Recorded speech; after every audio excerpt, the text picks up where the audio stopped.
Okay. Okay. Good afternoon.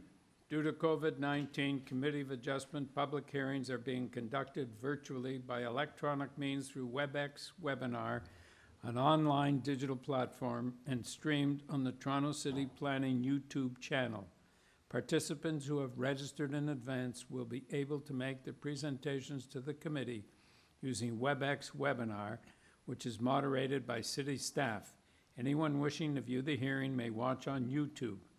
Participants who have registered in advance will be connecting with their computer, tablet, smartphone, or telephone and have the option of participating via video or audio only. All participants will automatically be muted on entry. When your item is called, each participant will be unmuted by the moderator, one person at a time. We ask that you also mute your devices until you are called on to speak. Those participating by video appearance will be temporarily upgraded to panelists when your item is being held. During this time, your camera will be enabled. You will only be visible during your 5-minute allotted speaking time. At all other times, your video will be disabled and you will be reinstated as an attendee. Committee of Adjustment staff will share presentations submitted in accordance with the written submission deadline. Members of the public and applicants are not allowed to use share screen or any other panelist controls during a video appearance. The host will remove you from the panelist role if you fail to respect this instruction. We acknowledge the land we are meeting on as the traditional territory of many nations, including the Mississaugas of the Credit, the Anishinaabe, the Chippewa, the Haudenosaunee, and the Wendat peoples, and is now home to many diverse First Nations, Inuit, and Métis peoples. We also acknowledge that Toronto is covered by Treaty 13 with the Mississaugas of the Credit. In accordance with sections 45 and 53 of the Planning Act, this meeting of the Committee of Adjustments of the City of Toronto is called to order. The committee considers applications for variances from the provisions of the zoning that applies to property, permission to extend or alter lawful non-conforming uses, and consent to sever property to create new lots. Anyone in attendance today who wants to receive a copy of the decision of the committee on an application must submit a written request for a decision by email. Please ensure you include your name, address, and email address because the committee and the Toronto Local Appeal Body will be sending notifications and appeal updates by email. If you do not agree with the decision of the committee, you may be able to appeal the decision to the Toronto Local Appeal Body or, in some limited circumstances, to the Ontario Land Tribunal. However, the provincial government recently amended the Planning Act and generally removed rights of third parties to appeal Committee of Adjustment decisions. As of November 28, 2022, only the applicant, the Minister of Municipal Affairs and Housing, specified persons and public bodies, as those items are defined in the Planning Act, are permitted to appeal decisions of the committee. Appeal instructions are set out at the bottom of the decision of the committee. This afternoon, I will call each item in the order listed on the agenda. When an application is uncontested, the agent or applicant may proceed with their presentation if desired. When the committee does not require a presentation, applicants are to advise the chair should they wish to speak to the committee. The committee may ask questions and/or take the matter into committee for a decision. Each speaker, including the applicant agent, will be given a maximum of 5 minutes to address the committee. I will comment when you are reaching the 5 minutes. When addressing the committee, please clearly state your name and address. Confine your remarks to the matters outlined in the application. The applicant or agent will proceed first and will make a presentation to the committee on the application. Please note the committee may not entertain revisions to proposals at the hearing today. The committee may decide to defer the application if substantially revised to ensure the revised application is accurate and that all those entitled to notice of the application are informed of the changes. Then, individuals either in support or opposed to the application will be invited to speak. Committee members may ask questions of each speaker after they have finished their presentation. When all speakers are finished, the applicant agent has an opportunity to rebut only those issues raised by the speakers. This will mark the end of the discussion. The application will then be taken into committee for a decision.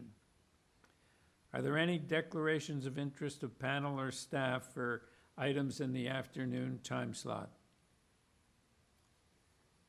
Madam Deputy Secretary Treasurer, have you received any requests for deferrals? Good afternoon, Mr. Chair and panel members. No, I don't see any deferrals for this afternoon, nor do I see any files to be closed. Thank you.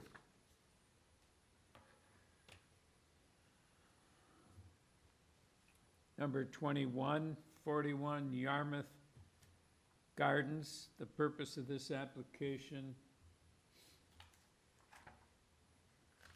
is to alter the existing two-story semi-detached dwelling by constructing a front basement walkout.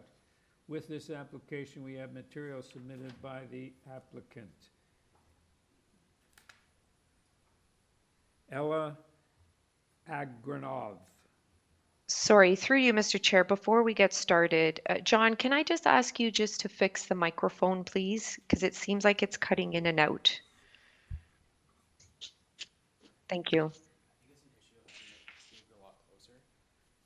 How close can I get it?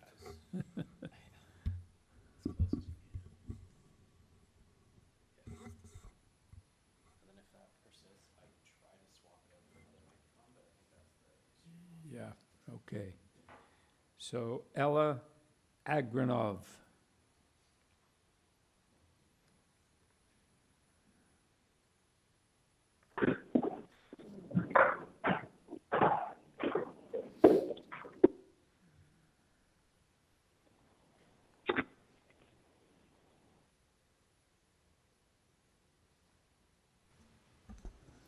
Ella Agranov, are you on the line?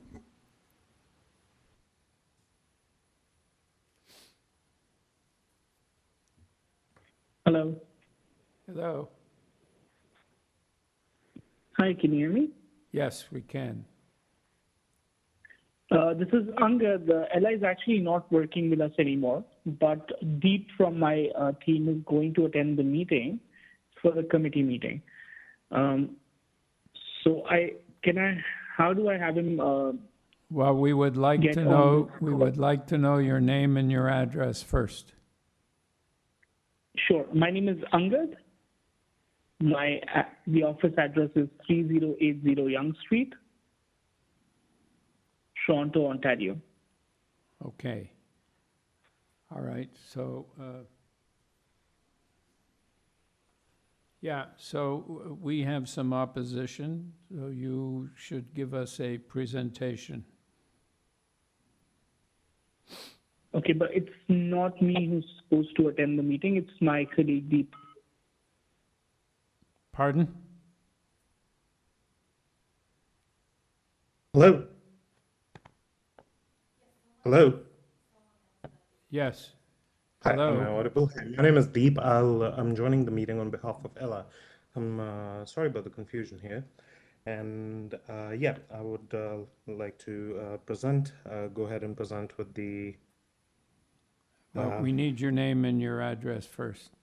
Absolutely. My name is Deep Sahota, and the address is 3080 Yonge Street, Unit 6060. Okay. Can you please, sorry, through you, Mr. Chair, can you please spell out your first and last name? Yes, it's DEEP space SAHOTA. Thank you. Thank you. All right, can we have your presentation? Absolutely. So we are requesting a variance for one variance, which is the front setback. The required setback is 0.6 meters, and we're requesting 0 meters. We're proposing this based on the other walkouts on the street and just the way the interior stairs to the basement is designed. It's practically not possible to bring in any furniture or take in anything from the main floor to the ground floor. So for ease of accessibility, we are proposing the front yard walkout. And given the fact that address 35 Yarmouth and 14 and 17, three houses on the street have the same walkout, we thought this is an appropriate ask. Okay. Thank you. Sarah and Daniel Milford Warren.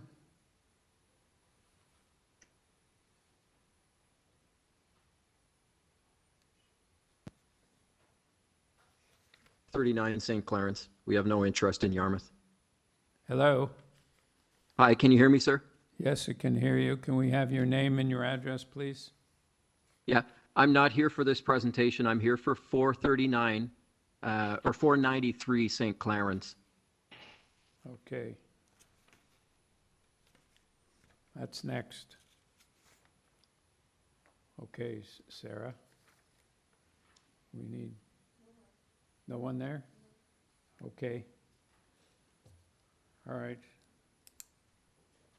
All right, panel, there's no opposition. It's a very, very minor application. Do we have a motion? Yes, Zahir? Thank you, Chair. This is, as you said, extremely minor variance. I have no, I'd like to move a motion to approve without any conditions. All right, do we have a seconder? Nimrod, all in favor? You have your approval, thank you.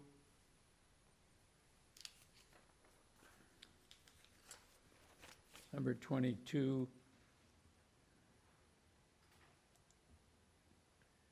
493 St. Claren's Avenue.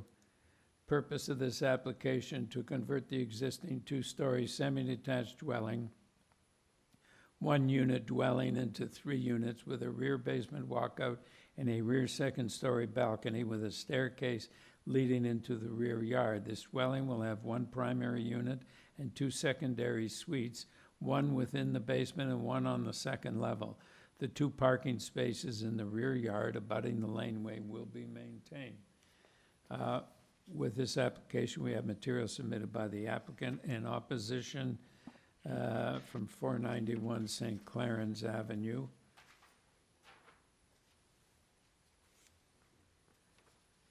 Yes, Mr. Mazzatelli.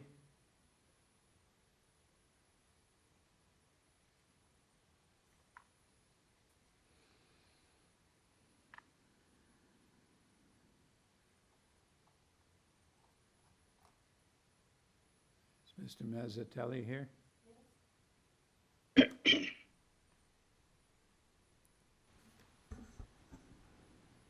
Mr. Mazzatelli?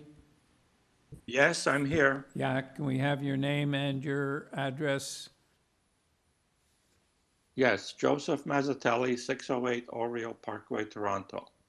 Okay, so I'm going to take it into committee. It seems relatively straightforward. Do you have anything? Sorry, through you, Mr. Chair, we do have the one speaker. Where? So they were listed under item 21, but they stated that they're here for item 22. Okay. So it's Sarah and Daniel. Oh, I see. Okay. So, All right. so we're going to need the agent to present, Yes. and then we'll go to the speaker. Okay. Thank you. All right. Mr. Mazzatelli, would you please give us a presentation? There is some opposition. Yes, thank you. So firstly, it's my opinion that these variances that we're requesting, they're all minor in nature, and none of them cause any adverse situations to any of the neighbors. The owner has spoken to some of the neighbors, and they do not object. In my opinion, it meets the 4 tests. It's a desirable, and it's within the zoning the variances are minor in nature. It's within the official plan. Some of the variances are actually being considered by the provincial government to be removed as well. We do not have any objection from the city planner. So this is a simple case of filling in an existing semi-detached dwelling with 3 apartments, which is in keeping with the intensification of the city. And there are no exterior additions. There are no other variances related to GFA or height or other issues. So we also submitted 5 other decisions similar to ours that have been approved in the area, all with 3 or more internal apartments. In terms of item 1, variance 1 and 2, they're quite similar, and those have to do with access from the street. I think these variances might be removed by the new provincial rules. In any event, they have no physical adverse reaction to them. The existing walkway on the south is already existing, and the possible new front door would be a simple addition to the window that's already there. In terms of the secondary suite for item 3, it's a matter of calculating the percentage comparatively of each units inside the dwelling. And since the ground floor unit is larger, then we get this offset. So once again, I think that's a minor variance. Number 4 is also a minor variance. It's simply a matter of there being a step at the rear deck proposed. And there's no one objecting to that. That we provide 15% landscaping. So if you'd like, we could change that variance that we're willing to provide 15% landscaping. The owner bought the property and it was a concrete backyard. It's very thick, but he's willing to remove some of it to provide sod. Okay, how many square meters would it be if it's 15%? 15% would be 8.36 square meters. Okay. Can you provide more than 15%? It's very difficult. It's a small lot, and it's already all mostly concrete. He'll have to cut it. The owner has assessed that it's about 10 inches thick concrete, so it's quite difficult to remove. We hope that 15% is adequate. Okay. And in terms of variance 5, 2 small cars fit there quite comfortably. We sent a photograph. There was no damage to the neighbor's stucco garage. We allowed the neighbor to stucco her garage.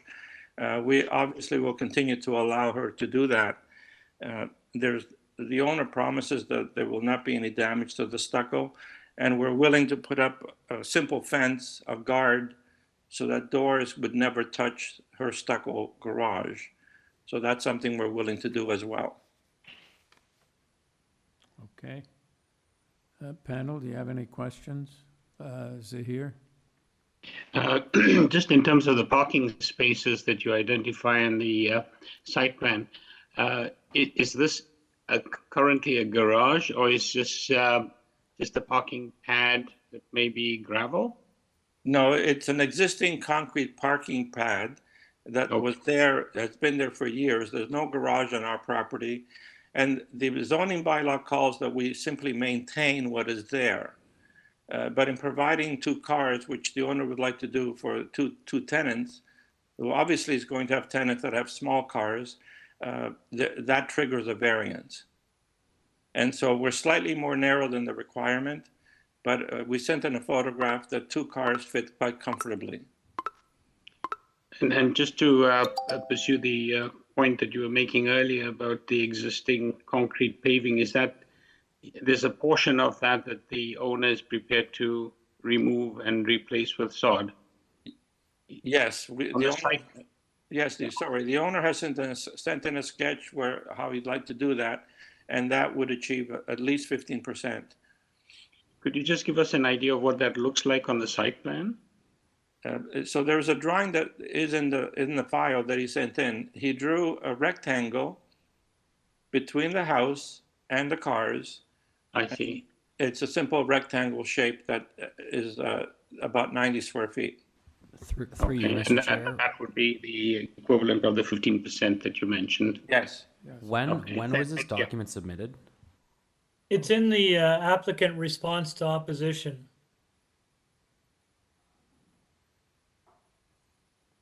There it is. Yeah, so that's the green space that he can cut away the concrete and provide sod in that area. Good. Okay, Thank you. okay.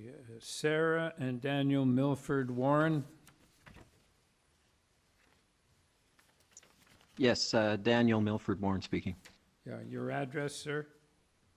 20 Emerson Avenue. Thank you. Can we have your comments, please? Yeah, like they said, the concrete parking pad was there. That's the way they found it. But the entire backyard is paved surface. So it would be nice if it was replaced with permeable pavers. The 15% is better than nothing, which is what exists now, just a big concrete pad. Yeah, but it's going to be soft landscaping, not just permeable pavers. What they're proposing is 15% soft landscape. Yes. Okay. Understood. All right. Do you have anything more you want to say? Yes, also, the fact that there are 3 units and most of the work is done pre-approval. So I was just wondering about how a single-family home turns into 3 without committee approval. Well, that's what they came for, approval. The work is done from what I can gather. Yeah, but well, okay. So, anything else? No, those are my 2 points of interest. Okay. Thank you. Mr. Manzatelli?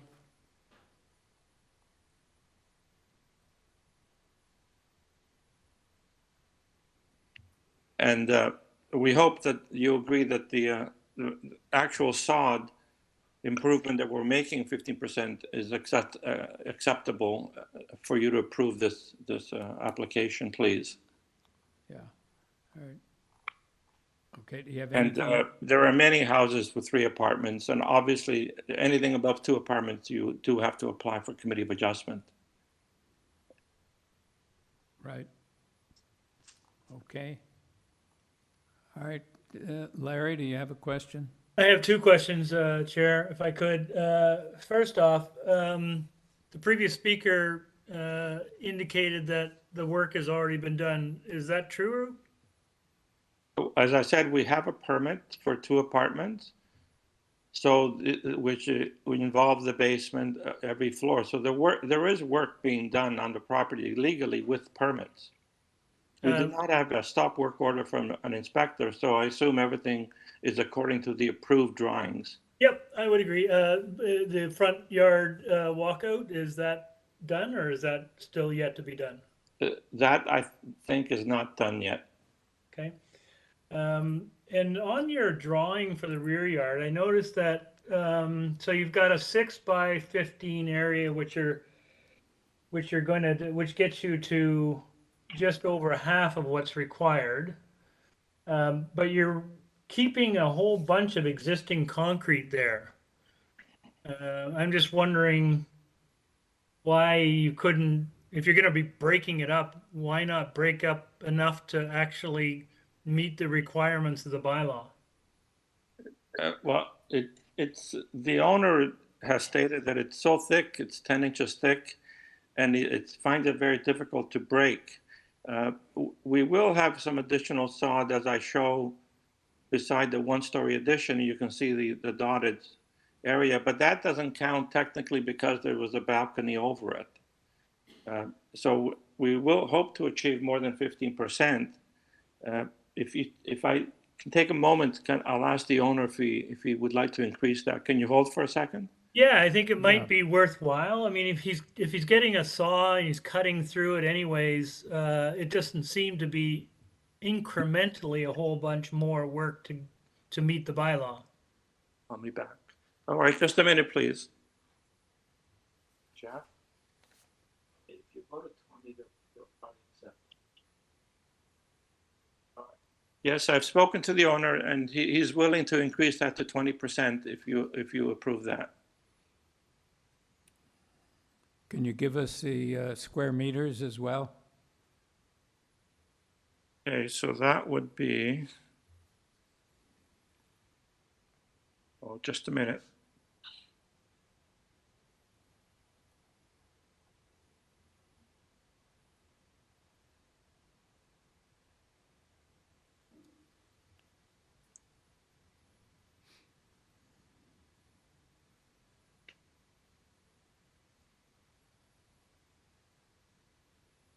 So that would be 11 square meters. Okay, thank you. All right, so we're in committee now. Anybody have any comments, or do we have a motion? Yes, Nimrod?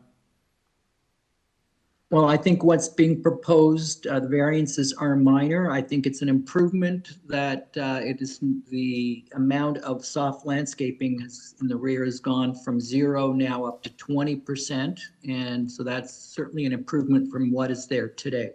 I would move approval of the amended application with no conditions.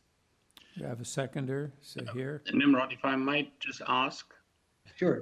is it the balcony at the rear? It looks like the side railing is only 1.07 meters. Would we perhaps want to add a condition that there be a privacy screening on the certainly on the one side to the point of 1.5 meters? I'm not sure what your thoughts are before we. Sure. I'm not sure which side.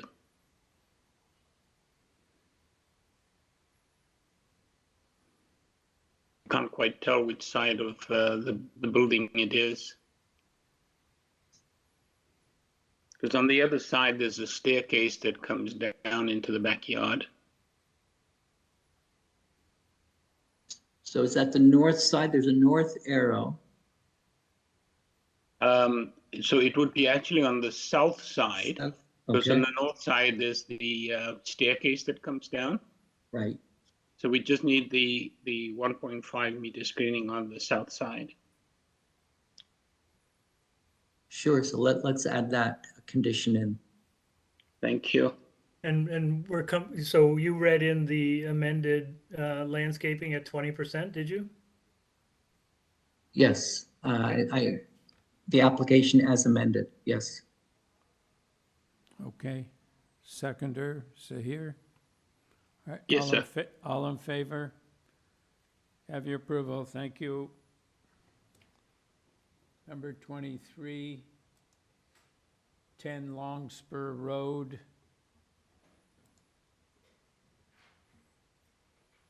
Purpose of this application is to construct a new 2.5-story detached dwelling with a front integral garage, a front covered porch, a rear ground level covered deck, a third floor side balcony, and a rear basement walkout entrance. With this application, we have material submitted by the applicant, a report from Urban Forestry, and a 28 signature petition in support. Mr. Gain. Good afternoon, Mr. Chair, committee members. My name is Trevor Gain. I am the agent here on behalf of the owners. Okay. Your address, sir? I reside at 10 Celebrity Place in Markham, Ontario, L3P 7 Nancy 5. Okay. So I'm going to take it into committee. It seems relatively straightforward. Do you have anything you want to say before we go into committee? No, I do agree. It's quite straightforward. I'll just highlight again we have the 28 signatures in support. We talked to all the immediate neighbors. And the three variances that we're asking for are completely in keeping with the kind of recent development trends that's been happening in this area over the last 10 years. And I submitted the data for that and the recent decisions, which is in the package, which I'm sure the members have reviewed. So all in all, we think it's minor, it's in keeping, and desirable. All right, thank you. Panel, any questions? Or do we have a motion? Larry? Sure, Chair, I'll take this one. I agree. I think this is a fairly straightforward application. The proposal is pretty consistent with a lot of the redevelopment plans that have been happening in this neighborhood of recently.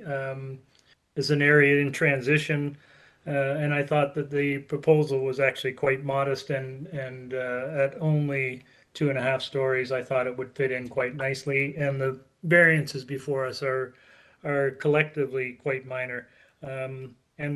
Clearly they've done the right thing and sought neighbors' support and have received that. So I will move approval of this application subject to forestry condition number 1 and 2. And I presume that the applicant has read and understands what's in the forestry memo, advisory memo. Mr. Gain? That involves possibly relocating the walkway.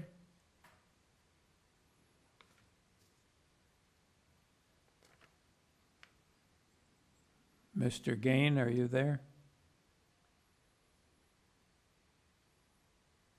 Hi there, can you hear me now? Yes, now we can hear you. Okay. Yeah, we're aware of that memo, and that memo, if you read it, they document a Google photo from 2020. The photographs that I've submitted, and even the survey, which we had updated in November of 22, that tree is gone. I don't think it survived one of the winters, and we'll deal with forestry on that. But yeah, there's no tree in the front yard of this property anymore. Okay, great, thank you. Okay, so here. I'm seconding. Okay, all in favor? Have your approval. Thank you, sir. Number 24, 68 Florence Street. Purpose of the application to alter the existing 2-unit, 2.5-story townhouse by constructing a rear second-story addition and a new basement secondary suite. Also to construct a 2-story ancillary building, garage with laneway suite in the rear yard abutting the laneway. With this application, we have material submitted by the applicant. We have reports from Metrolinx and community planning and correspondence and concern or interest from 29 Middleton Street. Miss Evangelista. Afternoon. Afternoon. Hello? Yes, we can hear you. Oh, okay, sorry. I have a bit of a cold, so I can't hear. Oh. Good afternoon, Mr. Chair. Can I proceed, or you wanted to? Give us your name and your address. Yes, it is Ida Evangelista at 53 Bentworth Avenue, Toronto, on behalf of the owners of 68 Florence Street. Yeah. Okay. So this is pretty straightforward. So do you have anything you want to say before we go into committee? Mr. Chair, in light of planning's comments relating to the laneway suite, I don't want to throw the baby out with the bathwater. So what I'm going to do is I'm going to remove the variances relating to the laneway suite, but still go ahead and proceed with the second floor addition. If you refer to my materials, you'll see a picture of the rear of the home. And you'll see that we are adding a second floor to the existing dwelling. We're almost there, one more.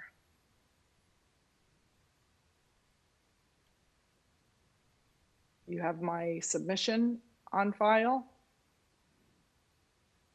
where I show pictures of the rear of the property. I believe it's in the supplementary package. Oh. So currently there is an addition, a one-story addition at the rear of the property of the home. And what we would like to do, and the purpose of this application is twofold. One, to add, this is a highly sought after neighborhood for rental with its proximity to TTC, stores and whatnot. What we're proposing is adding a 1-bedroom basement apartment. We currently have a 2-bedroom on the main and a 2-bedroom on the second. And what we are proposing is to add a second floor on the existing addition to this home to allow for additional living space for families, to accommodate families. So I believe the proposal that you now have modifying and removing variances 2, 3, 4, 5, and 6, and keeping variances 1, 7, and 8. I believe the application that is now in front of you as modified, and there you see the addition at the rear of the property. So we are proposing just to add a second floor to that existing rear addition. In closing, I propose that the application that is modified and now in front of you is gradual and sensitive to the neighborhood, and I'm open for any questions that you may have. Larry? Thanks, Chair. Ida, I'm glad you did that because I think we were going to struggle to deal with the application with the laneway suite in such proximity to the addition, and just not enough room on this lot. However, I am curious in the presentation material you sent us, you included a photograph of a property adjacent.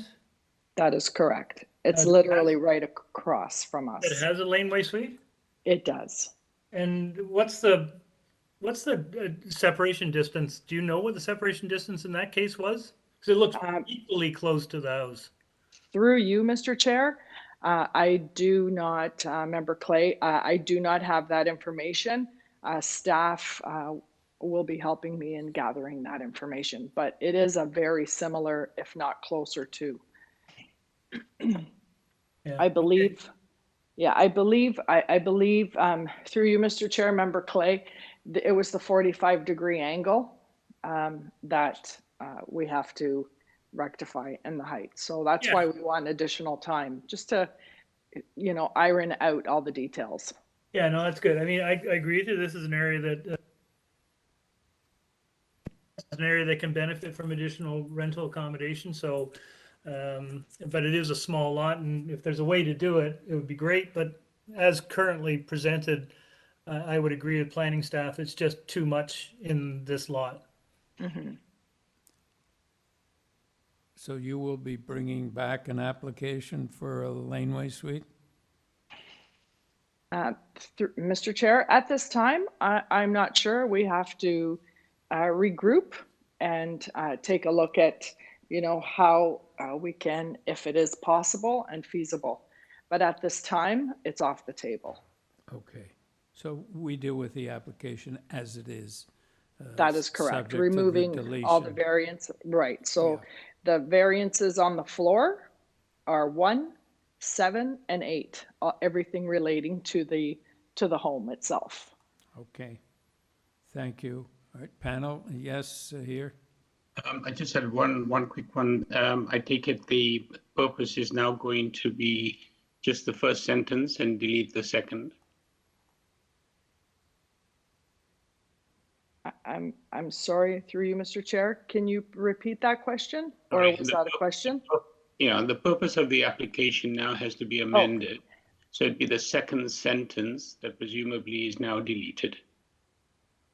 which reads Yes. also to construct a To two-story auxiliary building, Yeah. etc., etc. To alter the existing, the now purpose of the application shall read, to alter the existing 2-unit, 2 1/2 story townhouse by constructing a rear second story addition and a new basement secondary suite. Perfect, thank you. Okay. Larry? Chair, with these changes, I think it's now a supportable application. I'll move approval of the amended application, which would involve approval of items number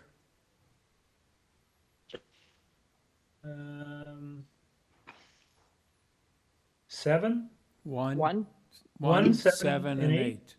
correct. 1, 7, and 8. All right, and amended purpose as well. Correct. Okay, we have a seconder. Sahir, all in favor? You have your approval, thank you. Item number 25, 110 Glendale Avenue.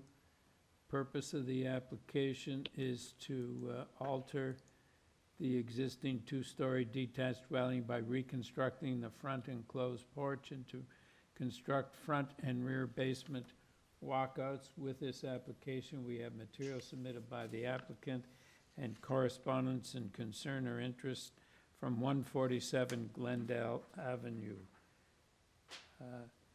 Kieran Randall.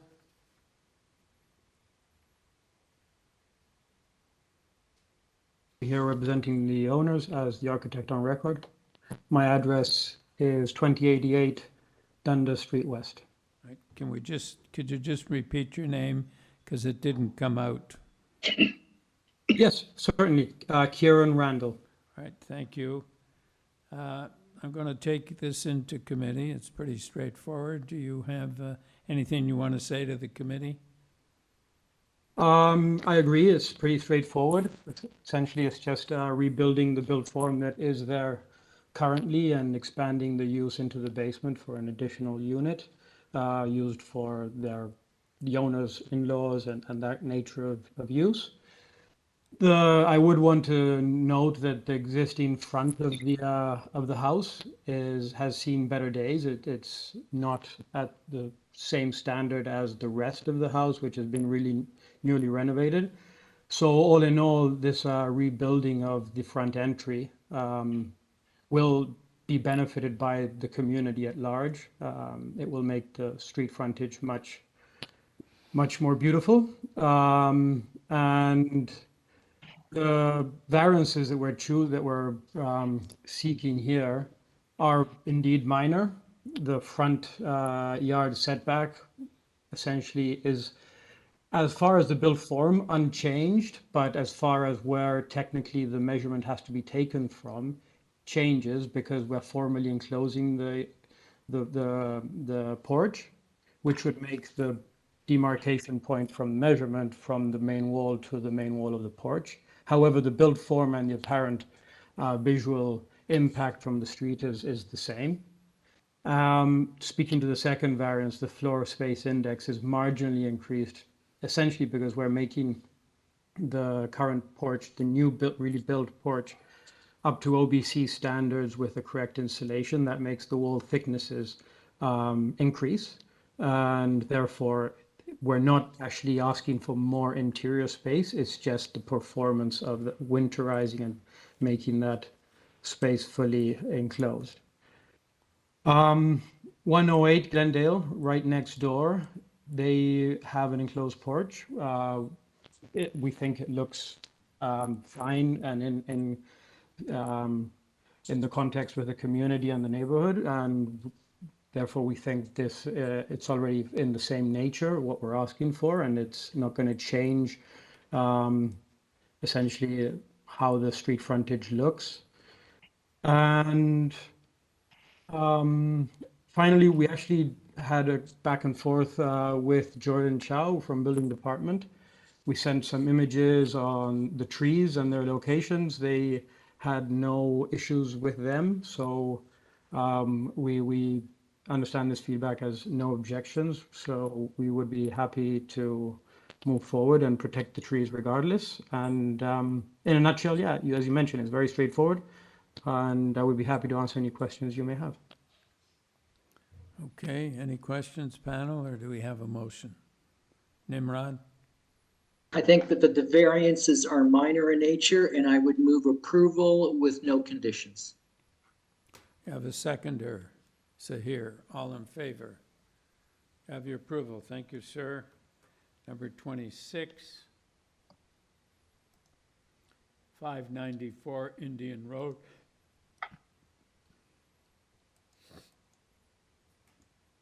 Purpose of the application to alter the existing 2.5-story semi-detached dwelling by constructing a front basement walkout.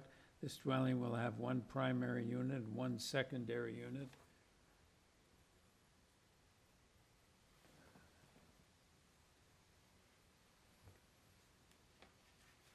With this application, we have material submitted by the applicant and opposition from 593 and 595 Indian Road. Mr. Kane.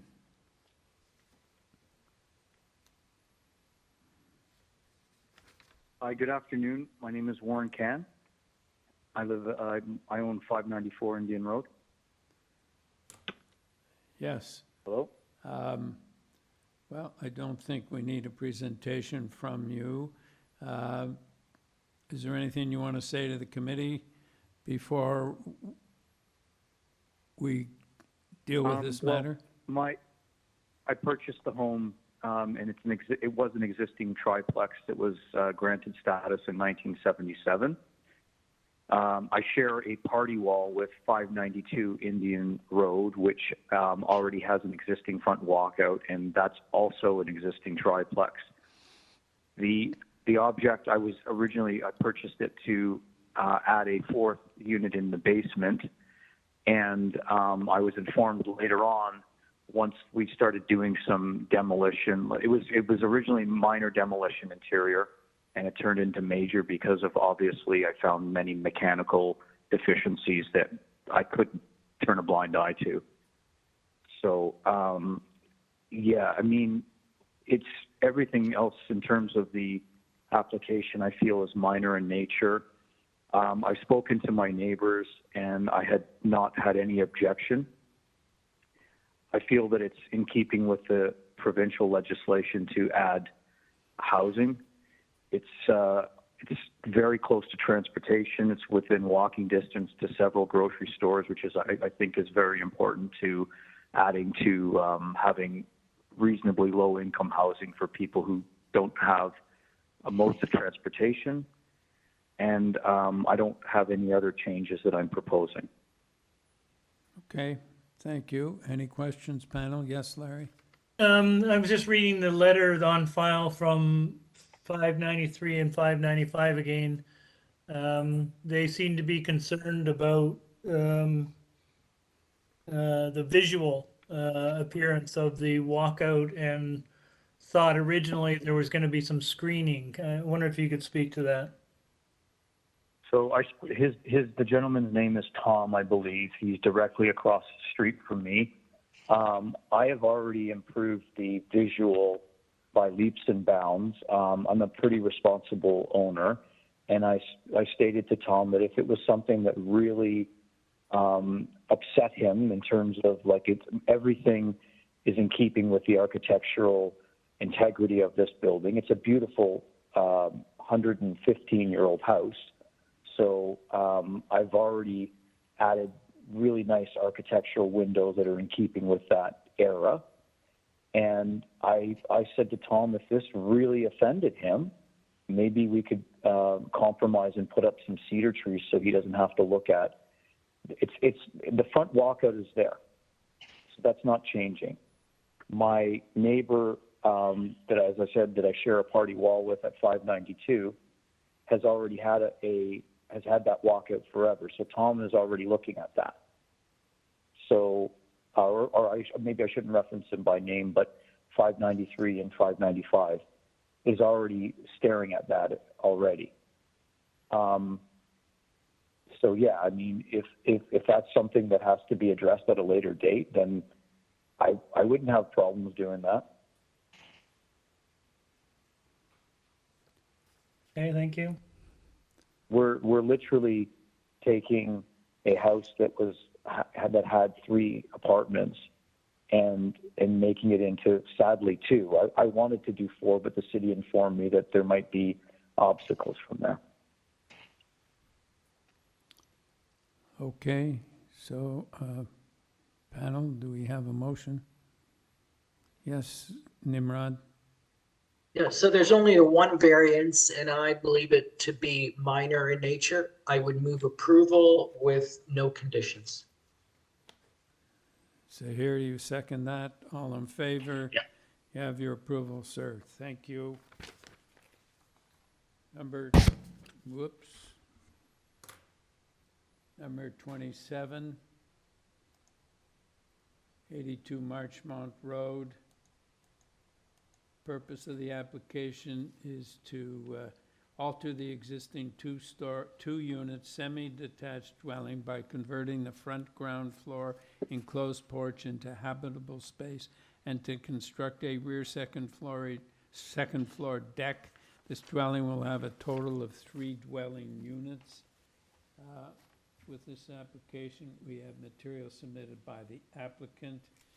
We have email correspondence from planning and review, transportation services correspondence in opposition from 4 or 5 properties on Marchmount and from 1 property on Shaw Street.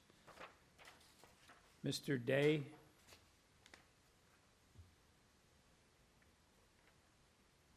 Good afternoon, Chair and panel members.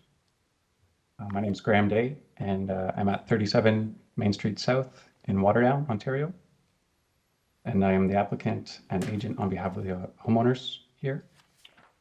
So just a little bit of a background on the project. We are currently proposing to convert an existing semi-detached dwelling into a triplex. This would provide affordable housing to the rapidly growing population of Toronto.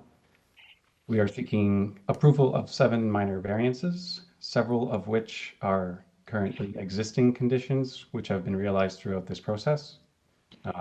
It's important to note that the only new exterior massing work is for the rear secondary deck or secondary story deck.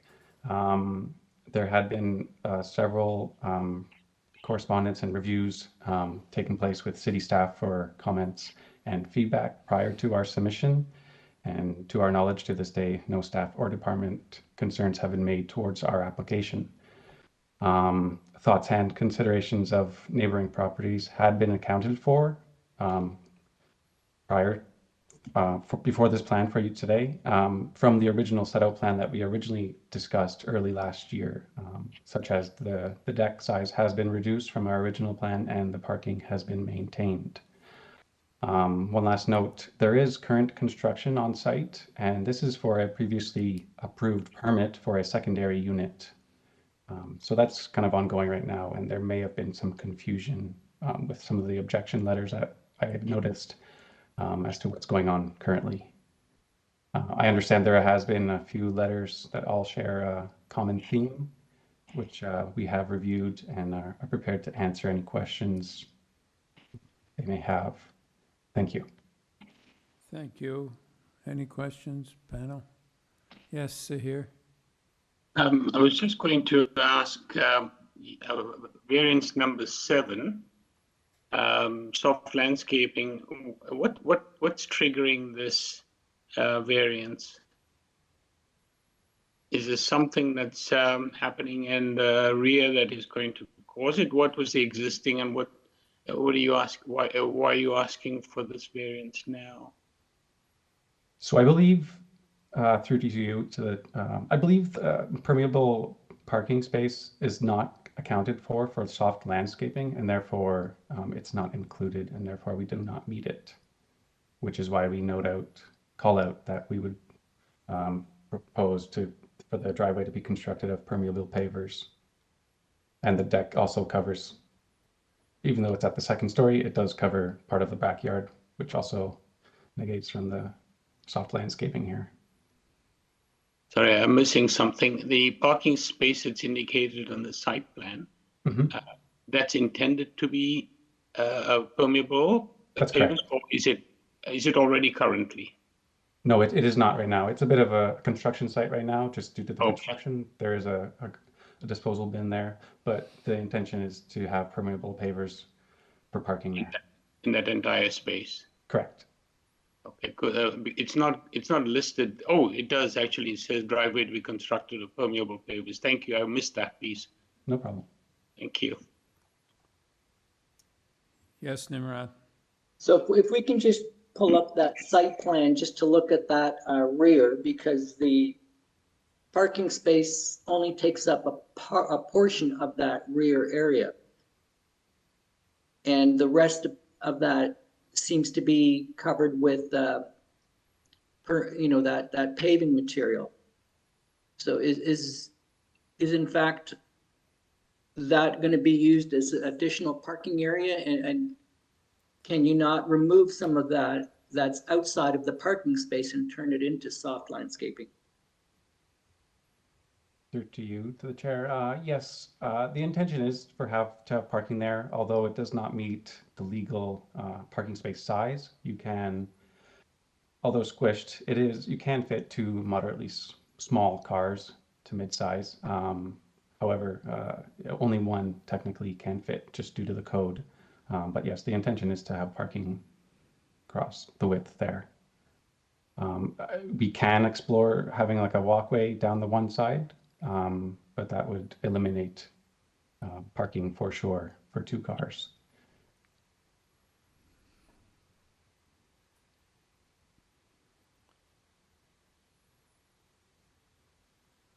Okay. Roberta Pazdrow and Glenn Fisher.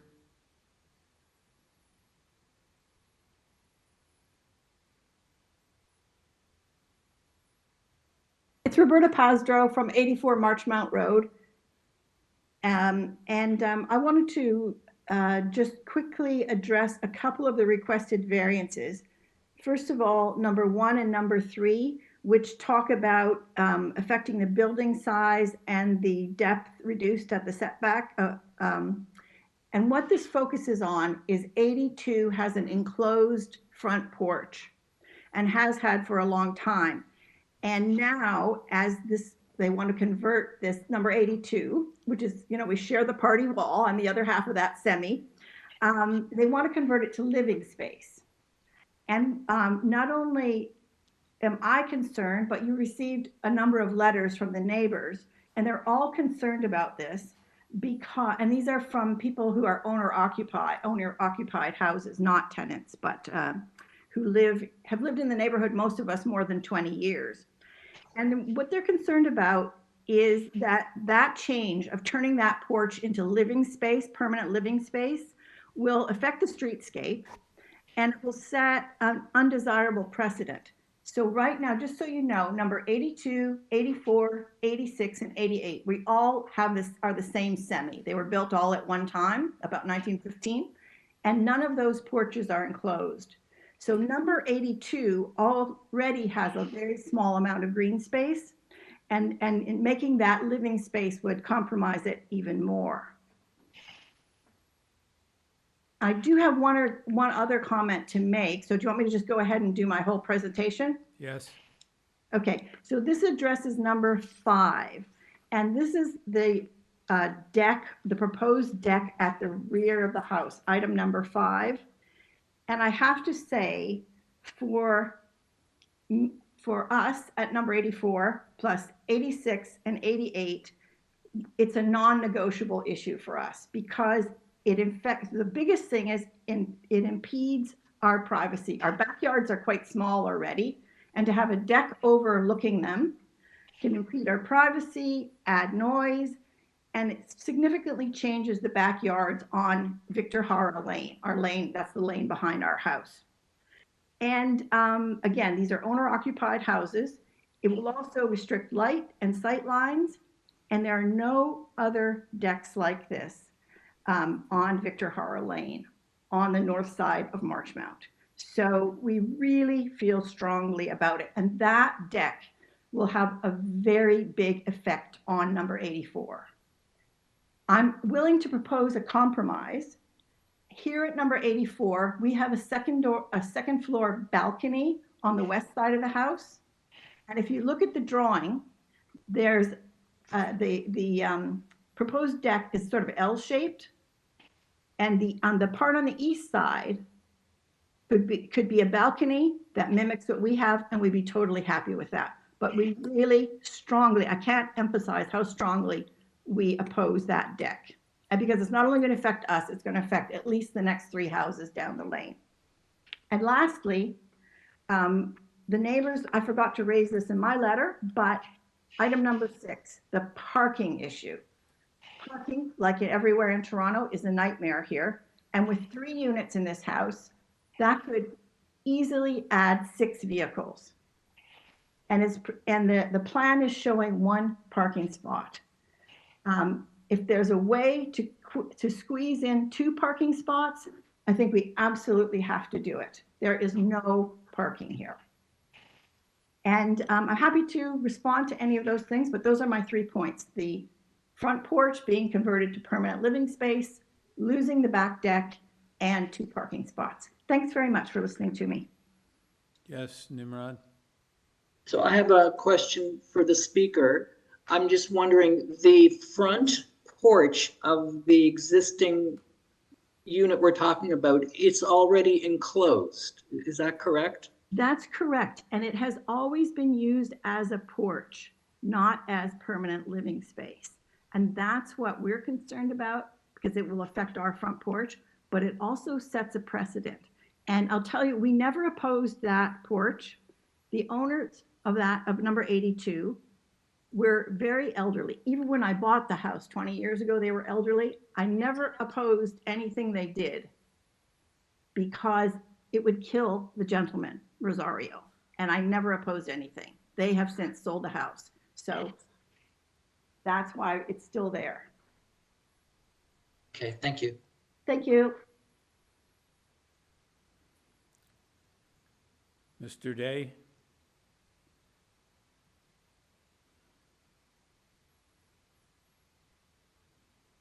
Yes, hi. Through you to the chair. Just to go over Roberta's comments. So with regards to the front porch, it is important to note that this has been enclosed since 1974 from a previous permit. Granted, it was just a front porch. Whether or not the use of it, I can't verify that, but we are proposing to enclose it for the use of the dwelling unit it will serve. The streetscape view, any kind of claims where that will kind of negate or diminish the value of the properties surrounding, I can't see that because we are simply just swapping out the windows that are already in place, the door units in place, recladding with newer materials. So if anything, I think it should improve property values and increase the curb appeal as a whole. We have noted, or we have gone around whether or not these front porch enclosures are habitable or not permanently, but we have listed about 10 in the 250-meter project radius who all have enclosed porches. And I believe there was a previous porch enclosure today, two applications ago, that just got approved for a similar proposal. With respect to the deck at the rear, the bylaw states only 5% of the lot coverage can be covered by a deck. We're proposing 6%. This is a difference when it comes down to square meters is about 1.4 or 1.8 meters square. Again, this would benefit the second floor dwelling unit, as this would be the only means of outdoor space, private outdoor space. This small increase in size would allow for better usability and comfort for the already minuscule amount allotted here. We have shown privacy screening along both sides, so privacy has been accounted for, not only for neighboring properties, but for the dwelling unit itself. And I believe there are several windows on the one side, on the northeast side. So there were some claims about properties along there claiming that there'd be on-look. So I don't believe there'd be any difference with this deck. If anything, there'd be a bit the same or less from this deck. And it's important to know, if you're looking at like a Google Maps, there are several rooftop decks throughout the whole area. Granted, they're not kind of coming off the back of a house, but they are on top, which I think promote on-look and privacy issues should that withstand. As for parking, we are maintaining the one current space. And in reality, it's keep in mind there 2 cars could fit. Parking permits can be applied for, which are still available, if I'm aware, if I stand corrected. And as if I recall correctly, the bylaw recently changed. I don't know if it's implemented yet, but so we haven't changed anything with respect to our variances, but no additional parking is no longer required for secondary units or additional units within single-family dwellings. I believe the homeowner or property owner is on call. I don't know if she would like to add anything. Her name's Erin. If you want to give a call on her or not. No, I think that we generally only hear from one speaker. If she wants to give you some instructions, I wanted to ask you about the front porch. Sure. Making it habitable, will that change the look of it such that it would no longer be consistent with the streetscape? No, if I, through you to the chair, if you look at the elevations, there is an existing and a proposed. There's existing. Basically, all you see here that's being changed or taken out is there's a huge window and a double glass sliding door. And if you go down maybe 3 or 4 pages, you'll see the proposed. The only thing changing here is you're just replacing the window, and actually the door is being removed, and we're creating like a little corridor. So in fact, we're kind of reinstating a porch somewhat that's not enclosed. So is it the same exterior cladding? No, the cladding will be new, just updated. There's no increase in size. It's just basically aesthetics at this point. What I meant was is the cladding similar to what was on there or what's on other properties on the street? It's currently, I think, metal vinyl siding, and we plan to do something similar, as you can see on the plan here. Okay. Yes, Nimrod. To the applicant, you are proposing opaque privacy screening on that second floor rear deck? That is correct. And so on what side is that screening going to be? So if you go down 1 or 2 pages, I believe you'll see both sides elevations. There you see the northeast side. So the entire side length. Actually, don't show the other one because it's a demising wall. But on the second floor plan, or even the site plan, we show essentially both sides. The only side that does not have opaque screening would be facing the rear, which would face the lane road there. And in fact, that actually is in level, in terms of elevation, that's in line with the main floor of houses behind. So there would be definitely no on-look onto their backyard. Okay, thank you. Yes, here. Just a quick one, a street view, Google Street View of the front of the house. There's a garage to the side. I believe it's on the east side, or the south side, sorry. Is that part of 82, or is that the belonging to the house to the right? I believe it, yes, it is facing, it is part of 1232 Shaw Street, I believe. So yes, Okay, it's so it's completely not you. separate. Yeah, okay, great. Thank you. Thank you. All right, thank you. All right, we're in committee now. Do we have any comments? Do we have a motion?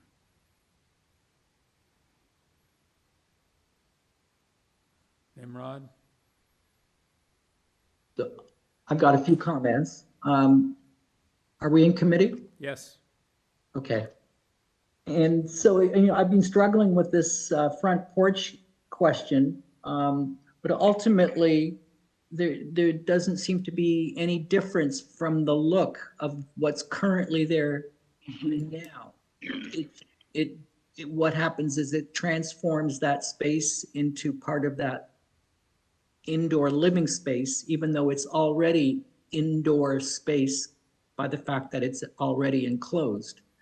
So I don't really have a problem with that, but it does raise an issue of every time we get applications to committee from applicants to enclose their porch, what does that mean in the future? Does that mean they might come back and becomes part of the overall house, which wasn't probably the intent at the time that the committee approved the enclosure of the front porch, but I see overall that the variances are minor in nature. I would like to add a condition that there be opaque privacy screening on the rear second story deck or whatever the term is, and I believe it's on the east and west sides. So those would be my comments. And we just, as a suggestion, Nimrod, those are shown quite nicely on the elevations, as is also the commitment to make the parking pad into permeable paver. So maybe we tie it to plans, and that way I think we accomplish both of those objectives if we do that. Sure, that's a good suggestion. Through you, Mr. Chair, would that be the site plan and the elevation plans? Yeah, both elevations and site plans, Sabrina, yeah. Thank you. So are you seconding that motion, Larry? Sure. I'd say I would just make the point as well, as Nimrod said, porch enclosures are fairly common across the city. And usually when they do enclose a porch, they break out the wall and that becomes habitable space as well, often the case. So it's not uncommon and a reasonably easy way to expand the footprint of a house without actually expanding the footprint of the house. So I appreciate the concerns that the neighbors raised about visual, but given that it's not going to change at all, really, with the exception of a doorway, I don't think it's going to measurably change the streetscape look at all. So, and I will second that motion. All right, all in favor? Have your approval. Thank you, sir. Number 2812 Pinewood Avenue. The purpose of the application is to alter the existing three-story detached dwelling by constructing a rear third-story addition with a walkout deck, a rear second-story addition, a rear ground-level walkout deck, and a front third-story balcony.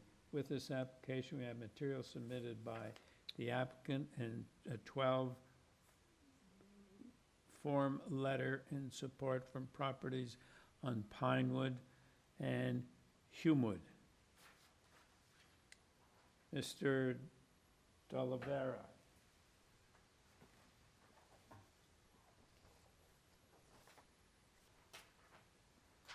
Good afternoon, committee. My name is Mike D'Oliveira. I'm here representing 12 Pinewood Avenue. I'm with Replacement Design located at 911 Davenport Road. Your address, sir? 911 Davenport Road. Okay, thank you. So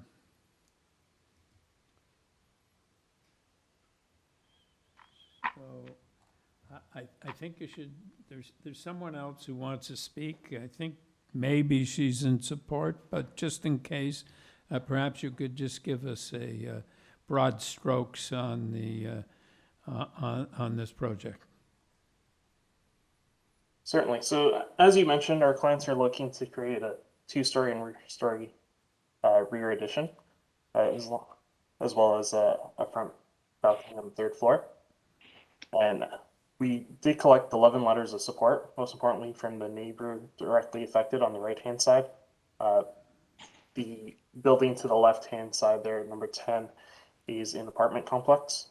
It's a little harder to get letters from those renters at the moment, but there have been discussions with various owners of the properties. Upon designing the addition, the client stresses this is a home that they want to spend the rest of their lives in.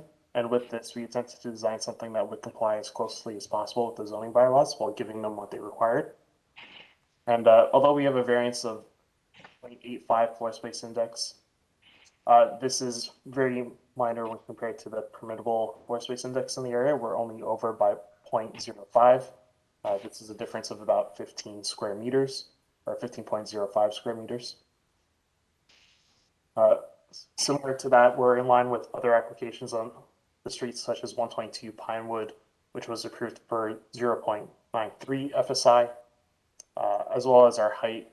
We're keeping in line with the existing height for the most part here. We're only slightly above current conditions. The existing height of the third floor dormers was 9.18 meters, and we're asking for 9.92 just to give some more headroom in this new addition. We're again in line with other approvals. Again, going back to 122 Pinewood, that was approved for a 10.25 meter height variance. We also stepped in the rear addition on the third floor to help avoid any sense of towering towards the rear of the property and to the neighbor's properties to the right. As you can see, we're in line with the neighbor on the right-hand side for our third floor addition. Although there's a variance related to the area of the deck itself, sorry, not the deck, but the third floor balcony, this is being measured to the extent of our parapet walls. If you were to measure just at the interior usable space, we're actually only at 12.2 square meters versus the 15 that's on our notice. We will keep to the 15 meters, but just to give you a sense of what the actual number is. Again, since we stepped back the third floor addition from the two-story addition, that space is essentially unused unless we were to do a flat roof or have a sloped roof there that would impede lighting into the third floor bedroom area. This isn't a space that would normally be used by many people. This is simply for the master bedroom. And it doesn't have the same kind of concerns that a second floor balcony would, that could be more accessibly accessed by living spaces. This is strictly for the enjoyment of the master bedroom. Opening any questions you might have. Yes, here. Just on the question of the third floor balcony at the rear, I'm not sure what the height is on the east and west sides. I was looking at the north elevation, the east elevation, I can't quite see a height. Would privacy screening of at least 1.5 meters be acceptable? Yes, so you're wondering what the height of the parapet walls is, I'm assuming. From the third floor level, they're about 3.5 feet tall. So I'm sure our clients would be open to some additional screening beyond that. Yeah, just to bring it up to 1.5, just so that there's privacy and for adjacent neighbors. Certainly. We also have a letter from, as I mentioned, that adjacent neighbor on the right-hand side. So that's something that I'm sure would be amendable. Thank you. Any further? Okay, so Corrine Morrison. Here? Yes.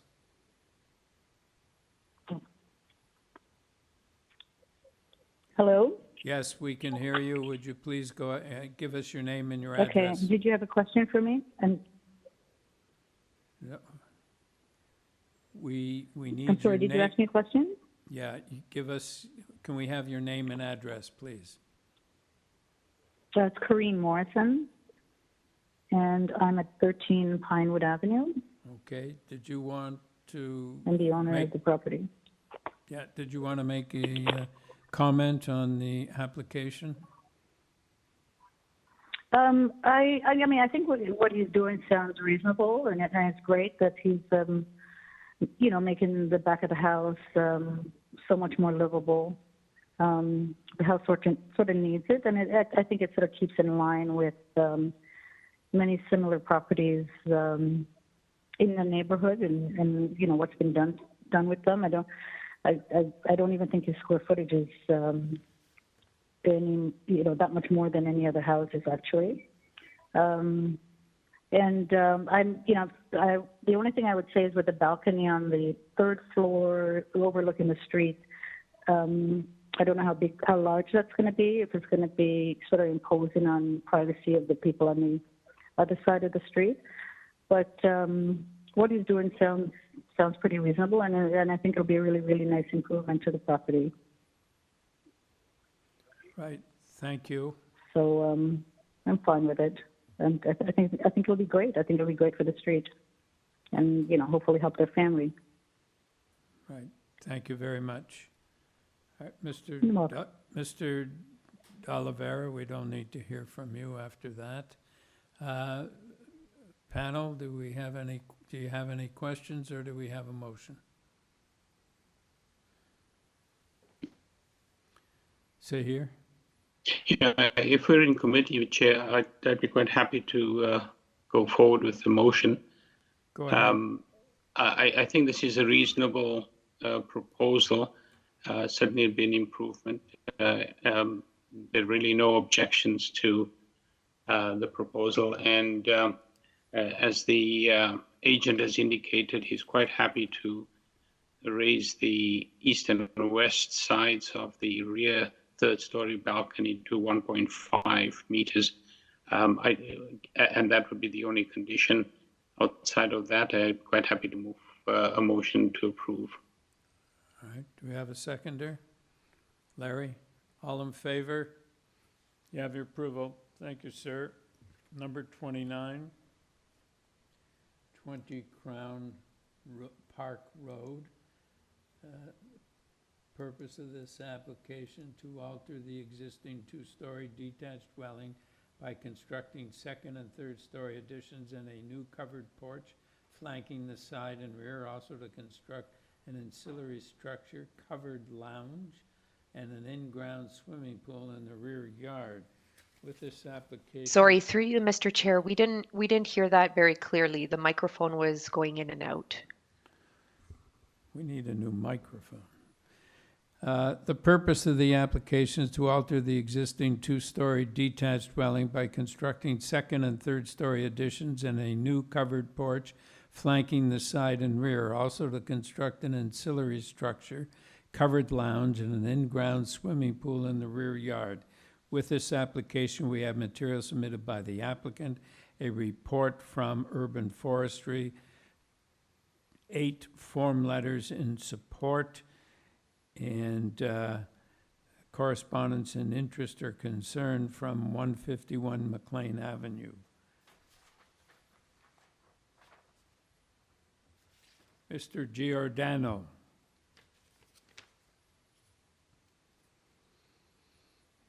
Hello, Mr. Chair. Yes. Peter Giordano, David Small Designs, 1405 Cornwall Road in Oakville. The designers and the authorized agent. All right, can we have your presentation? Because there is some opposition. Certainly. Can I ask the moderator to display slide number 2, please?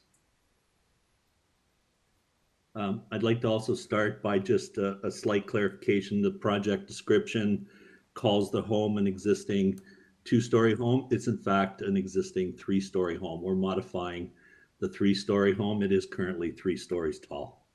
We're here today requesting your consideration on 3 variance items related to accessory structures in the pool, the rest related to the building, 3 of which are related to building height, of which it's non-conforming, measured to an existing roof peak.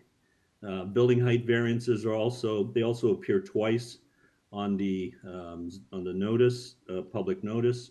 One's for citywide zoning bylaw and one's for Toronto zoning bylaw, but they're both exactly the same requirements. Next slide, please. Our clients approached their neighbors, reviewing their variance items with them. Slide 3 on the screen is the context map showing that we have support from 8 neighbors. There's 1 star missing. It should be on number 149. The address on that notice was a business address, but the notice from that neighbor is from 149. So we have the neighbor directly to the west, to the south, and a number of them on McLean. We acknowledge that there was a letter of concern from Ms. Bingley via email. Upon noticing this letter posted online, I reached out to her to clarify one of her misconceptions, that the structure that's existing on the east side of the building, it's a new existing structure. She was concerned that it had a balcony on it. That's not a balcony. It's a flat roof over top of an existing structure. There's no access to it from the house. There are 2-foot tall decorative rails that are not intended to be code compliant. They're more intended to match the lounge structure on the opposite end of the house. Our proposal for the property is to renovate the existing home, including the basement, ground, second and third, with an extension to the second and third. The increased total FSI results from the 3 levels of spaces added together versus typically what would be 2 over the same footprint area. Slides 4, 5, 6, and 7, if we could just go through those quickly, please. These are the 3D elevations that show you the massing. This is the rear yard looking towards the existing garage and the existing driveway. Next slide, please. Next slide, please. Okay, great, thank you. So item 9 itemizes the variances. Variance number 1 requires an increase to the building length from 17 to 20.65. I would note that the physical massing of the building is 18.06 with the covered porch projection excluded. Building depth complies with zoning. Rear yard landscaped area is proposed to be 43% where 50 is required. That's mostly due to the fact that the garage and driveway are included in that calculation. This slide shows that, next slide, please. And this slide basically shows that the building height is almost completely existing, but features dormers and gables added to it. Slides 11, 12, and 13, if you can flip through those quickly. You can look at them through your own leisure as well. They're images of what's currently going to be the rear yard. What's currently the rear yard, but the extension of the house into the rear yard. We see the community planning has not provided comments or concerns. We acknowledge and accept the conditions recommended by forestry. In conclusion, we believe the items to mostly be existing conditions, legal non-conforming. We believe the design to be appropriate and compatible with the existing character and fabric of the neighborhood. Thank you. Any questions? Okay. Wayne Somerville.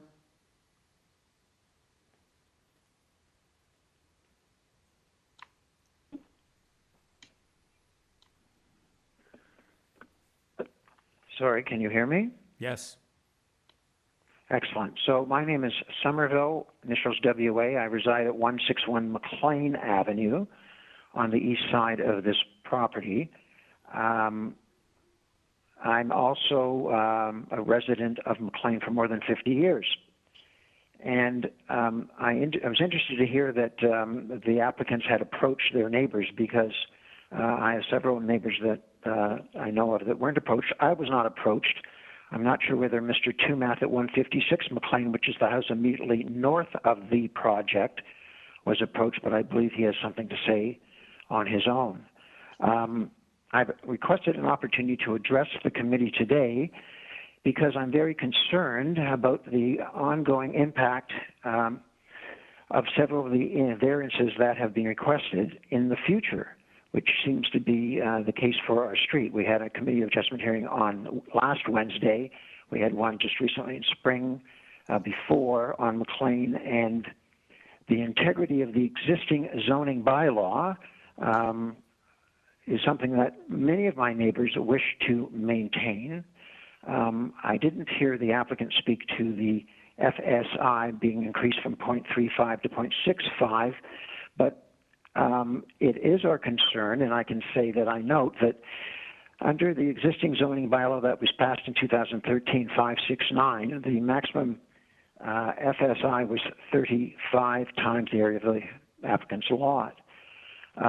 And prior to 2013, when I was a resident, the maximum permitted index was also 0.35 times the area of the lot. Recently, all of the applications coming forward to the committee, which are purporting to be minor, have indicated that we will try to get 0.64, 0.65 of the area of the lot. So my concern is, having spoken to many of my neighbors who did not sign, was that they wish the committee to maintain the integrity of the existing zoning bylaw, and if the applicants are not satisfied with the existing zoning bylaw, then obviously maybe City Council should change the zoning bylaw. But currently, it seems to be that the committee is constantly, whether it's this application or previous applications, to set a precedent for future development. So I'm very concerned about the impact of this development and the variances sought, not only for our neighborhood, but for my neighbor, Mr. Tumath, who resides at 156 McLean, adjacent to and immediately north of the applicant's property. In fact, his driveway is right beside the applicant's property where the destruction or construction is going to take place, and that's where he parks his cars. There's no mention of any condition to protect his property from what is being proposed, in particular his driveway, when the third story is reconstructed. So I think I would finish by saying I think it's trite law to state that, and I'm a lawyer, practiced for 47 years, that the jurisdiction of the committee is restricted to making minor adjustments to the existing zoning bylaw. And that is really the concern of many of our neighbors, many of whom have not, I wasn't approached, were not approached. And so my point is, I think that is my overriding concern, maintaining the integrity of our existing zoning bylaw. If you want to change it, go to City Council. Thanks. Thank you. Ernest Tumath.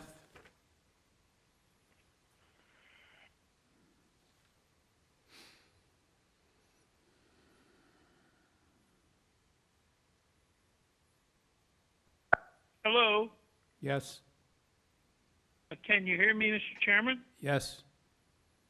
I'm Ernest Tumath. I've lived at 156 McLean Avenue for, We lost you. How long have you lived there? 50 years. Good. I'm a lawyer as well, as is Mr. Somerville. I went through an application. I didn't make it, but my neighbor, one to the north of me, did, and I ended up losing most of my trees, most of my hedges, most of my flower beds. They represented that they could do the job in 6 months. Now 2.5 years, and it's not finished.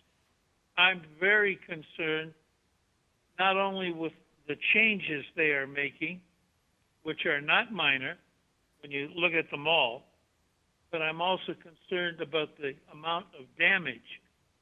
I am going to be visited by their project. Well, Mr. Tumath, we're the Committee of Adjustments. We deal with variances from bylaws. We don't deal with the construction aspect. I understand that. The point is, the variances they are asking for are not minor. Well, that's, And my that's a advice may different, be- that's within our purview. So you tell us I about the understand. ones that you object to. Well, I have here a list of requested variances, and one that really concerns me is they're going from 35% coverage to 65% coverage. And that's not a minor variance at all, and I suggest that might take this out of your jurisdiction. That's a major change. The location of the swimming pool, again, it's going to be far too close to my property line. There's going to be problems with noise, the support of my property, the number of special hedges, trees. I have some very nice flowers in a flower bed, which is right on the property line. All of that is protected by, indeed, their own report from Whale Wind Construction, if that's the name of them, the arborist. If you do grant permission, and I strongly hope that you do not, there should be something in there about putting up temporary fencing to protect my property. We park 3 cars in my driveway. They're working on a 3-story, it's not 2-story, it's a 3-story building. They're going to raise the roof approximately a foot, and there's going to be a tremendous amount of debris coming down, and I assume it's going to be coming down on not only my trees and hedges, but also on my cars, on my driveway, and I can't see them being able to do this work without doing damage to my house. There's a number of windows along that side. I can't see that not receiving damage, which is what happened in the previous renovation, which still isn't completed. Something that was to take 6 months, it's been 2.5 years. They ran out of money, and you know, it's difficult. I feel sorry for them, but in this case, it's a 5-bedroom home. They have a fully serviceable and habitable TV room, sunroom. So really that's like an extra rec room. They have dining room, living room. There's really no need for a single family with just 2 children to do all of this major work, make major changes to the property. It is a lovely house. I admire the slate roof, the only slate roof in the area. They're going to, obviously, with raising the roof, and I don't know why, raising the roof is going to... Mr. Tumath, your time is up. Could you wrap up, please? These changes are not minor. They're going to not increase the value of the area and not be anything of a positive nature to the area, but it is going to destroy the use of my property. I've lived there for 50 years and kind of hoping to finish my life there. I don't see that happening the way I had envisioned it. Thank you. Those are my comments. All right. Thank you, sir. Thank you. Mr. Giardino.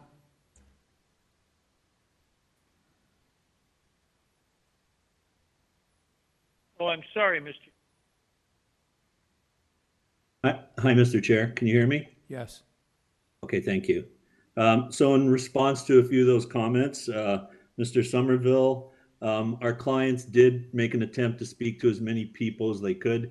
Obviously, often they ring doorbells and people aren't home just by nature of the fact that we have 8 letters of support, and they're all around our property, including the property to the immediate west. It shows that there was a reach out to the neighbors in that area. I apologize if for some reason they didn't reach you. I can't speak to exactly why that happened. Mr. Kumath, I appreciate your concerns. You made a few incorrect statements. We aren't actually raising the roof by a foot. Well, the roof is remaining.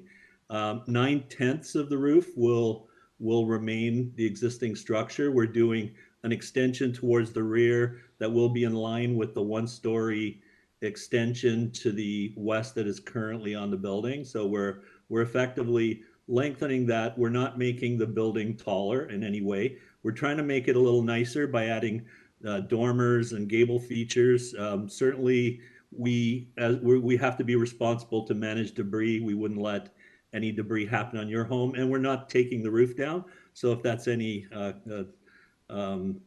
reassurance to you, hopefully it is that, you know, the amount of damage would be limited, or debris would be limited. The pool, we've got to push as far as we can to the exterior side yard. I've calculated there were approximately 7.5 meters away from Mr. Kumath's property line, and you'll notice on the site plan that there is a garage that's almost zero property line pushed up against the property line that separates his property and ours, with a good distance between ours and his as well. I believe that, you know, speaking to the FSI, I've got photos near the end of my presentation that shows you the house directly across from us and the houses on the other side of McLean as well. You'll notice that a large number of those houses are 3-story houses. We're not increasing the coverage of the property. Another statement that was made incorrectly. We're increasing the FSI, but that always does, it's a multiplier when it goes from being a 2-story house to a 3-story house. So it's effectively the same footprint. It's limited, and we're careful. We've been careful to try to maintain as much of the existing house footprint. It's 90% existing. So the FSI is in effect the ground floor, second floor, and third floor combined that bring that number up a little bit more artificially than if it were a 2-story property with the same roof over top of it. I believe that should touch on all of the elements that they had mentioned. So what is the existing FSI now? Have that on the front cover page.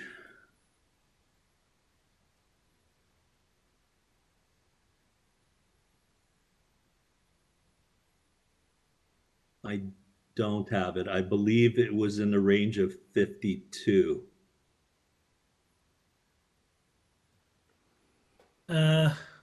Yeah, when I look at the plan, the site data, and I do that calculation, I get an existing FSI of 0.58. That's possible. I may have misspoke. Well, hold on. On the fact sheet, it's showing 0.65. So you go to the site data. That's what it's going to, Larry. That's what it's going to, I think. That's correct. But the existing, just by looking at the site data under existing, it would appear that the existing house is already exceeding the zoning permission of 0.35. So it would seem the current zoning doesn't really reflect the existing condition of the building that's there today. Would that be correct? I'll just finish my number here. 0.58 is the current zoning. That's correct. FSI. And how much total square feet are you actually adding? 509.8 additional square feet proposed. Yes, okay, so that's what I wanted to clarify, because there were two speakers who indicated that, they live in the neighborhood and they specifically said they were lawyers and that they felt that the current you're building this huge increase in FSI, but it appears the existing FSI already exceeds what the zoning limit is, and that the total addition that you're proposing is 510 square feet. That's correct. Okay, thank you. All right. Mr. Giordano, did you have anything else you wanted to say before we go into committee?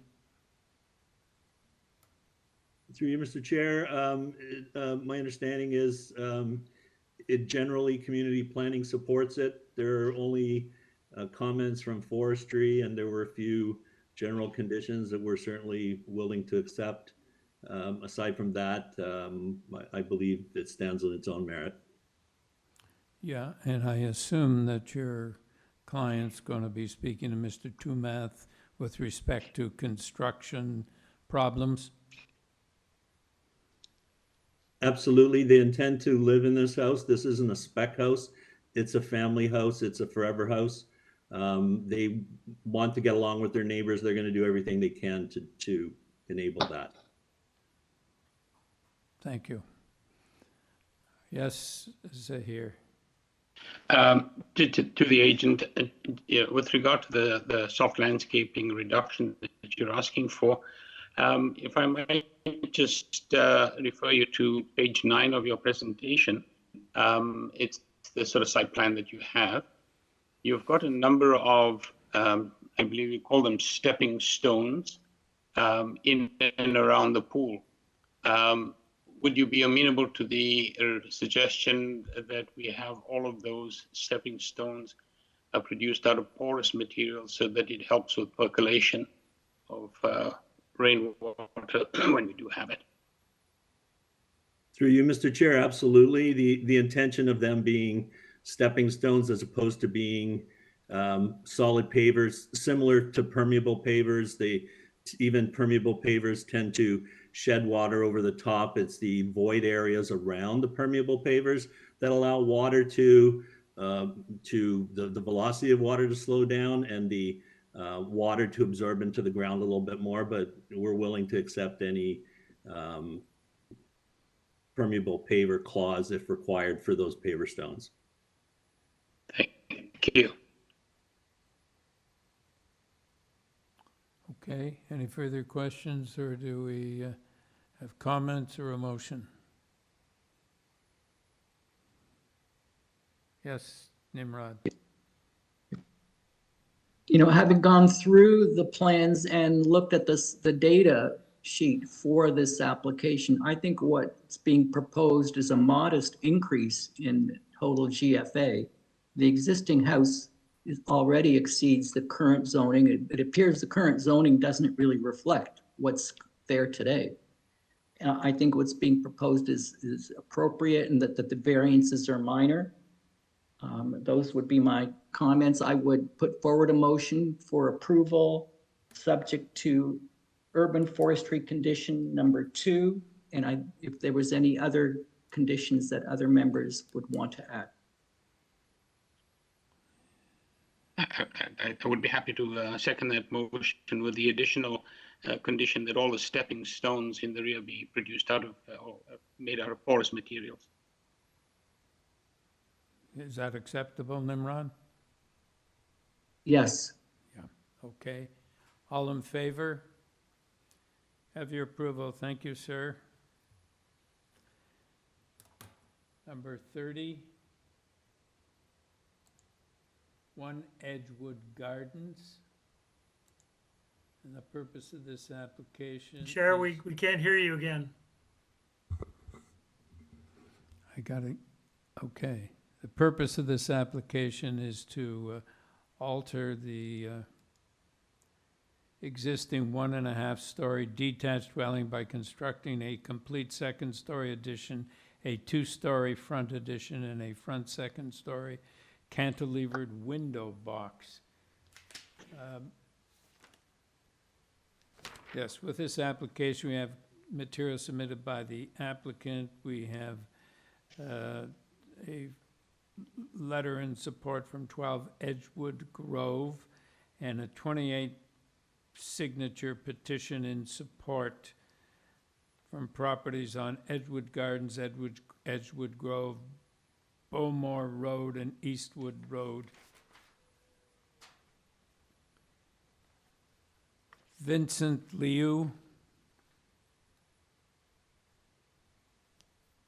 Hi, my name is Vincent Liu. I'm the owner of 1 Edgewood Gardens.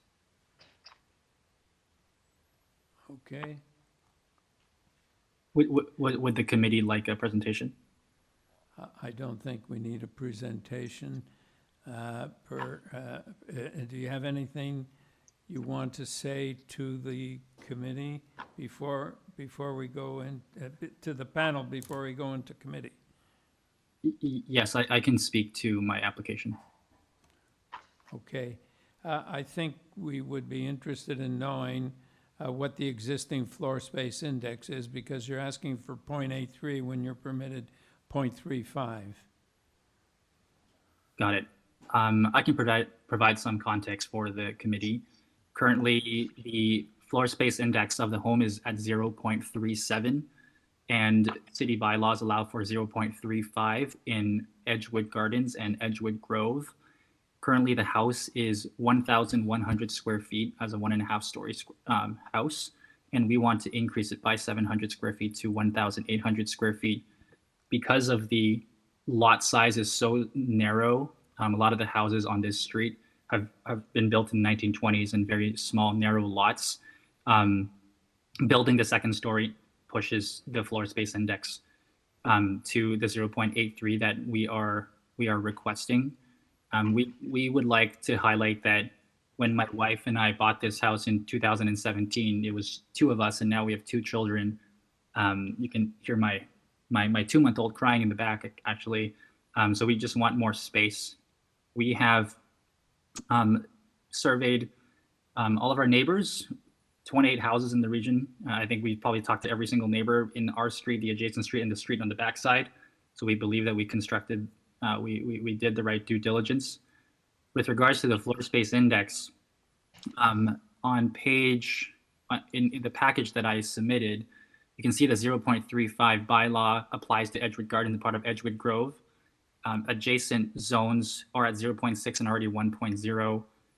A lot of the houses on the street are greater than the 0.35. Most of them 2 to 3-story homes. And I've also included a list of other houses that passed committee that are greater than the 0.35. Directly across the street, 10 Edgewood Gardens is at 0.81 FSI as a 3-story house.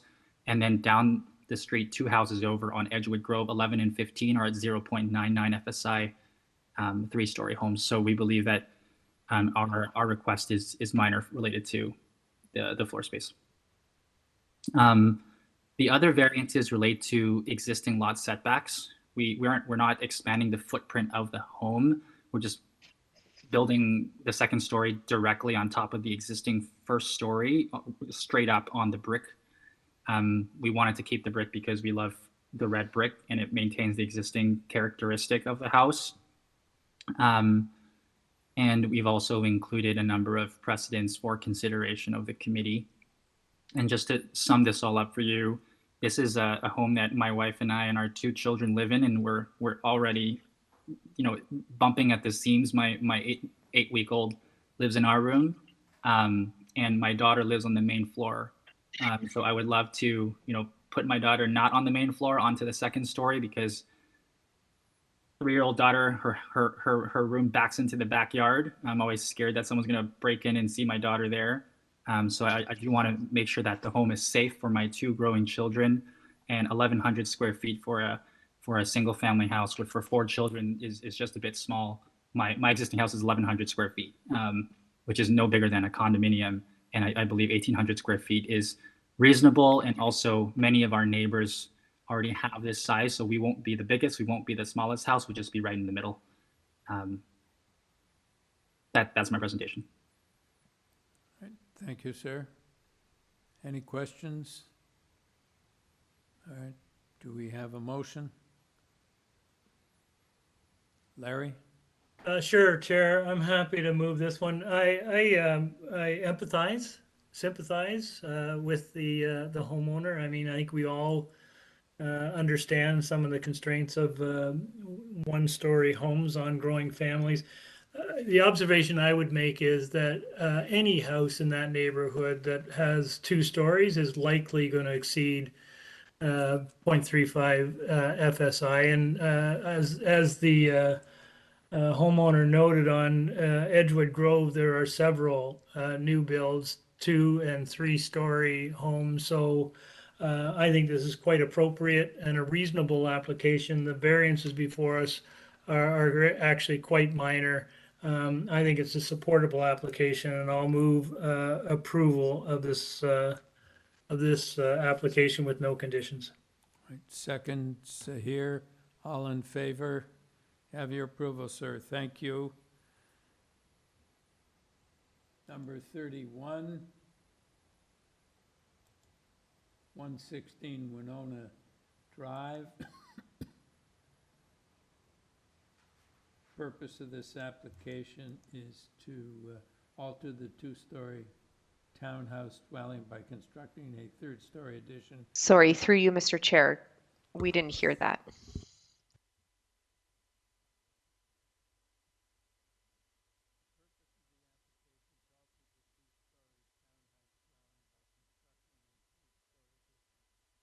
Through you, Mr. Chair. Is it just me that's not able to hear?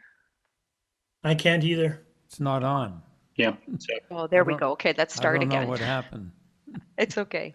Yeah, the purpose of the application to alter the 2-story townhouse dwelling by constructing a 3rd-story addition with a rear 3rd-story balcony. With this application, we have material submitted by the applicant. We have support from 4 form letters from properties on Winona and opposition from a property on Winona.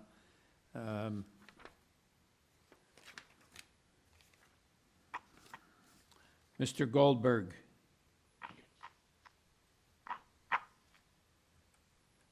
Mr. Chair, members of committee, my name is Michael Goldberg. I am the planning consultant representing the applicant. Would you like a presentation, please? Well, you have some opposition, so yes, we need a presentation. Okay, I would ask that the presentation materials be brought up to the screen. Yeah, I don't believe we got your address, sir. Oh, I'm sorry. Goldberg Group, 2098 Avenue Road, Toronto, M5M 4A8. Thank you. So this is the subject site. There is some unusual nature to the subject site. There was discussion by the adjacent owner about that, and I will just say that he arbitrarily ended the property where his property ends. As you can see, many of the properties in the neighborhood go to the actual rear lot line of the subject site, and I can speak to what the density is existing and proposed. If you measure the density just to the rear lot line using the same width of the property, and if you want to exclude the rest of the property, because we do recognize that it's used for laneway purposes and is an unusual property. Members of committee, you have 2 variances before you. The purpose of these variances are to permit a renovation to this home, to allow for a rear extension, and to add a 3rd story. This is a neighborhood of 2- and 3-story buildings. There's a 3-story large school property right across the street and a number of 3-story homes in the neighborhood. As you can see, there are staggered rear building walls and there are staggered front building walls in this neighborhood, an eclectic range of architecture. There's wider homes, and there's a lot of very narrow frontage. This is a 5.18 meter frontage house. If you could turn to 2 pages over in the presentation, please. That's the survey, so you could see where the existing rear wall of the existing dwelling is, it's about 0.4 of a meter longer or beyond the adjacent property to the west, and the addition doesn't extend beyond the rear wall of the existing. Someone has shown in yellow where the addition is going to go, and it is a 3-story addition. Next, please. What this drawing is helpful because it shows the house to the south. It shows the existing building depth permission of 14 meters. We are adding 2.13 meters to the depth, which matches the existing depth of the rear of the home today. So the house will extend beyond the rear wall of the dwelling to the south about 0.4 to 0.5 of a meter. The side yard setback variance, as you can see, what we're doing is we're extending the side yard variance or the side yard of the existing building at 0.48 of a meter. Now the permission without any openings or windows is 0.45. So, and it could go to 14 meters, and the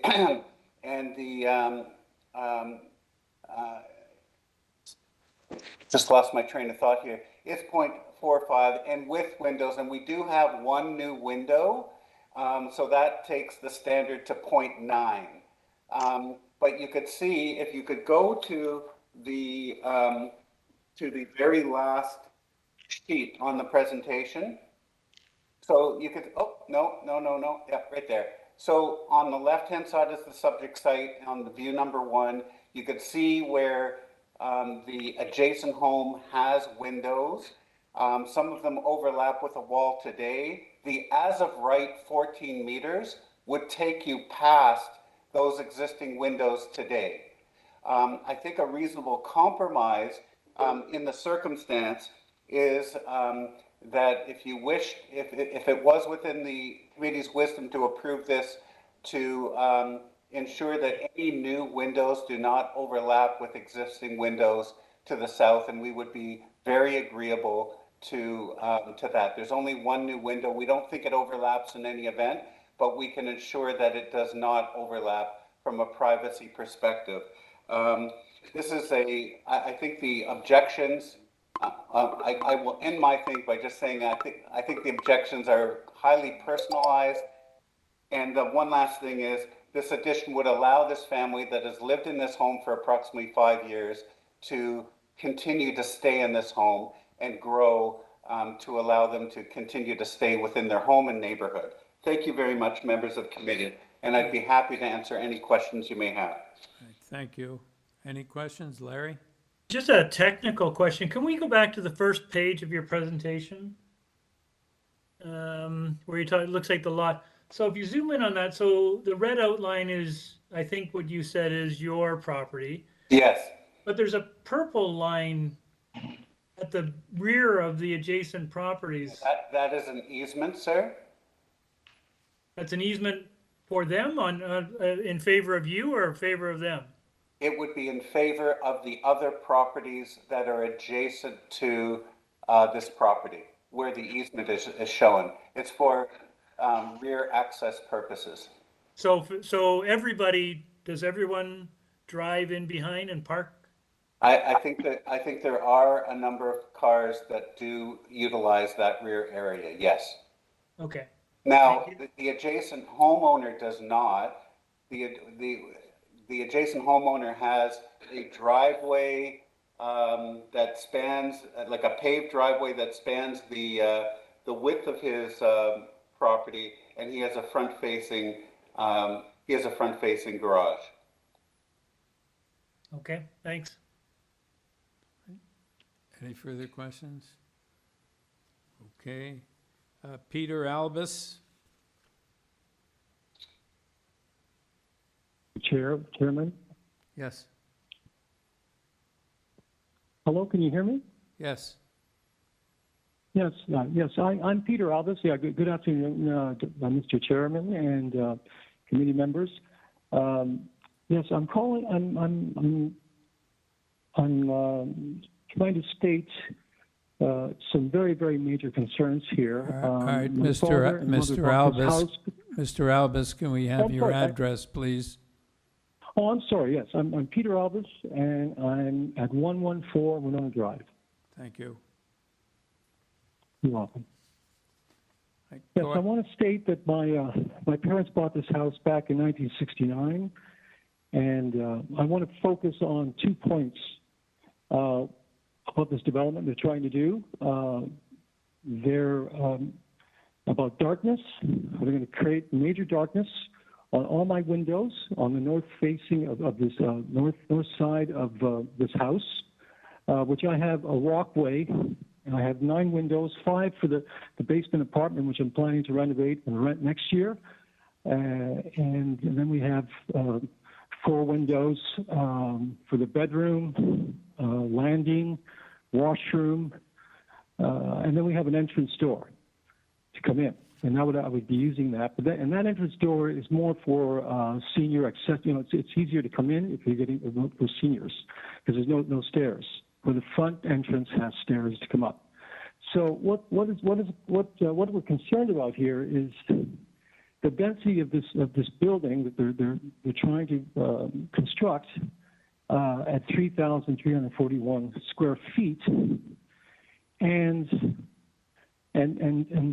about the density of it on the actual lot. It's immediately immediate area right next to us, abutting with us, that has nothing to do with the laneway lands. And I kind of state that, and you have to excuse me because I've never done any of this stuff before. It was a big surprise. They never approached us, never talked to us. I find it being very, it's been a very negative experience. They only talk to the other neighbors, and they never talk to me. And I'm the one that's going to be paying the price in darkness here. My father, if he was here, he passed away 9 months ago. He would not be happy about this. So, and it's still part of his estate. I'm an owner, but I'm still kind of closing up his estate. And so basically, the density of this structure is going to create an 8.72 wall right up. And it's going to bring darkness to everything that we've had established for the last 54 years when my father bought this place, in '69. Now, the laneway was that the original owners were Howard Greensides. The Greensides family are like historical around here, and they used that laneway to operate a mechanic business.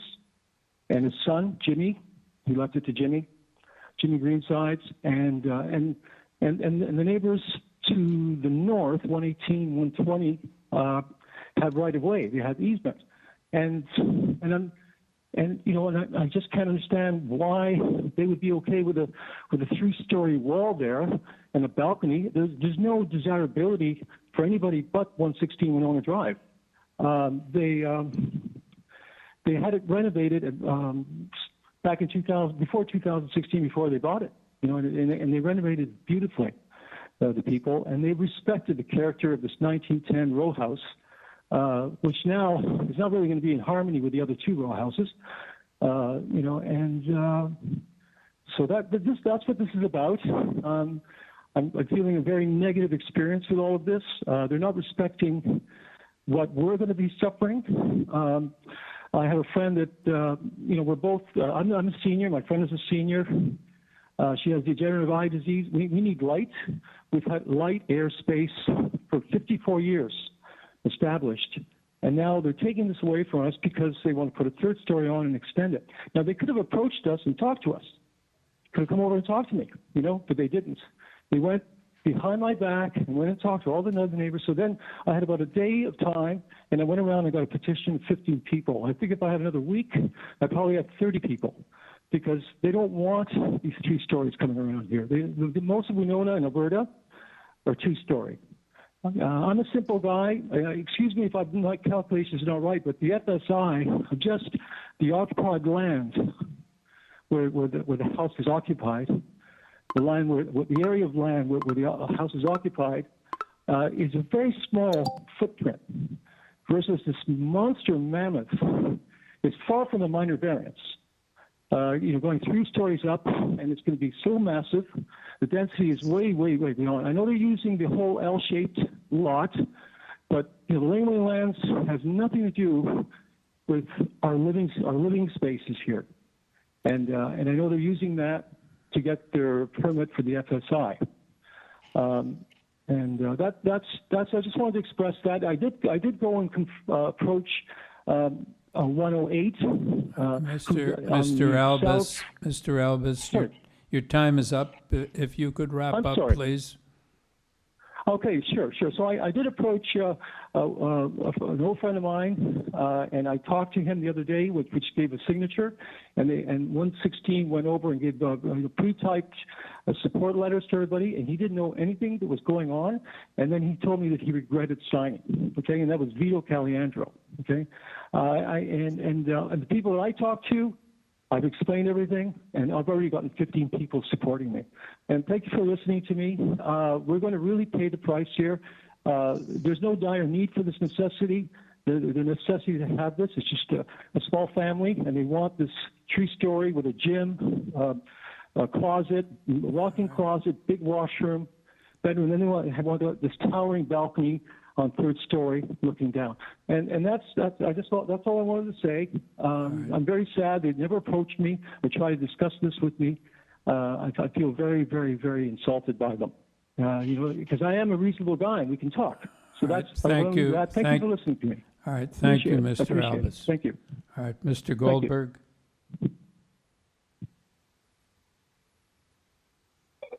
Thank you. If I could have my presentation, the last page of the presentation, please, I'd appreciate that. Thank you very much. I'm going to just say a few things, member of the committee. The deputant just speaking from 114, he spoke about 9 windows, and I think pictures speak 1,000 words here. There's a door, which you can see just over the fence. And there are 2 windows. Both windows overlap today with the existing house. The as of right 14 meters extends beyond the door and beyond all the windows. I don't know where all the 9 windows he counts are, because as you can see in view number 3 on the right-hand side, past the existing house, it's mainly a blank wall. So I think he's talking about his total windows that already look into the side of this building, and the side of this building is set back 0.48 meters from the lot line. And that's the proposal is to extend that. So in terms of, there will be light, but to the extent that these windows do have views or can see beyond, if you look on an angle, they will be blocked, but light will still come in.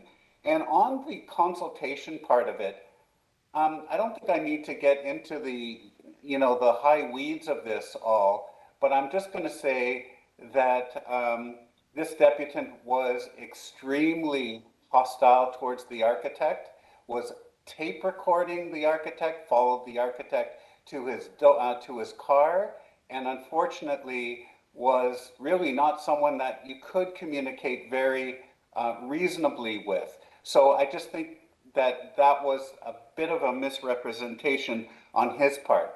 Members of committee, the height is compliant.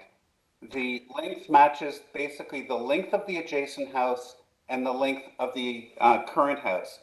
The density, the way he has calculated, has overinflated, is not a reasonable measure of the density, whether it's existing or proposed. And there are many 3-story dwellings in this home, or I should say on this street, on Winona, and on adjacent streets as well. There are many 3-story homes. And in today's housing crisis, to try to grow a family by buying a new house, I think that's a very difficult thing. He mentions things like, the components of the house that are in this new house. Quite frankly, I don't think that's anyone's business. Need is not part of Section 45(1) of the Planning Act. Planning tests are part of Section 45(1) of the Planning Act, and what size of closet or gymnasium or closet or whatever is in the house is really not anyone else's business but the homeowner. Thank you very much. Thank you. Any questions, panel? Okay, any comments? Do we have a motion? Sahir? Thank you, Chair. Yeah, notwithstanding the comments and concerns expressed by the opponents that we've heard, we've got before us essentially two variances that are requested. Both the variances are I would suggest reasonable. Going three stories, as we know only too well, is no longer an unusual situation in Toronto. The depth that is required is not exceeding the depth of the neighbor either. It's unfortunate that there's this L-shaped space that has been empty, I suppose, for a while, and now the current owners trying to fill it in and go up, and of course add the third story. So I see this application as being quite reasonable.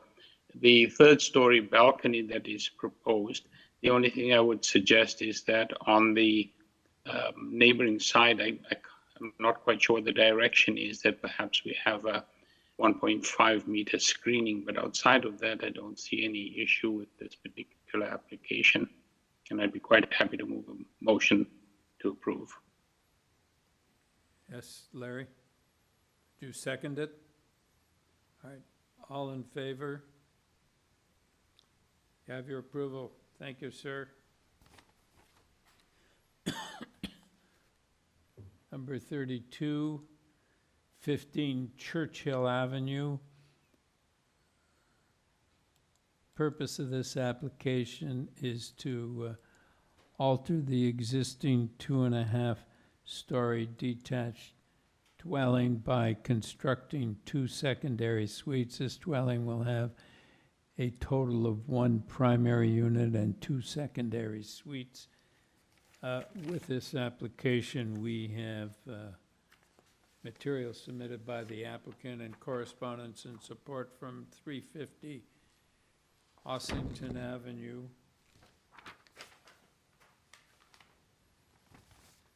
Mr. D'Oliveira.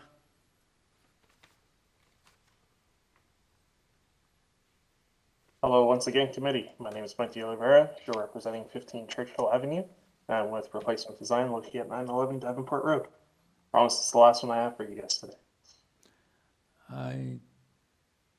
So we're going into committee. We certainly don't need a presentation. Do you have anything you want to say before we go into committee? Yeah, as you mentioned, it's pretty straightforward. We have 7 letters of support. There hasn't been any opposition. This is a dwelling that already contained multiple units. We're just rearranging them slightly and legalizing them now with this new proposal. We do have work for a permit on this house already for most of the work, so this is mostly to legalize the units that came up as part of that submission process. So this is really something that's already been there and will continue to be submitted approved today. So open any questions you might have. So when you say it's already been there, are there already 3 units in this building? Yes, there's already multiple units in the dwelling, but when we went forward with the application to the building department, it turned out that these units weren't legal in the past. So as part of that process, we're legalizing them now for the new owner. Right. Thank you.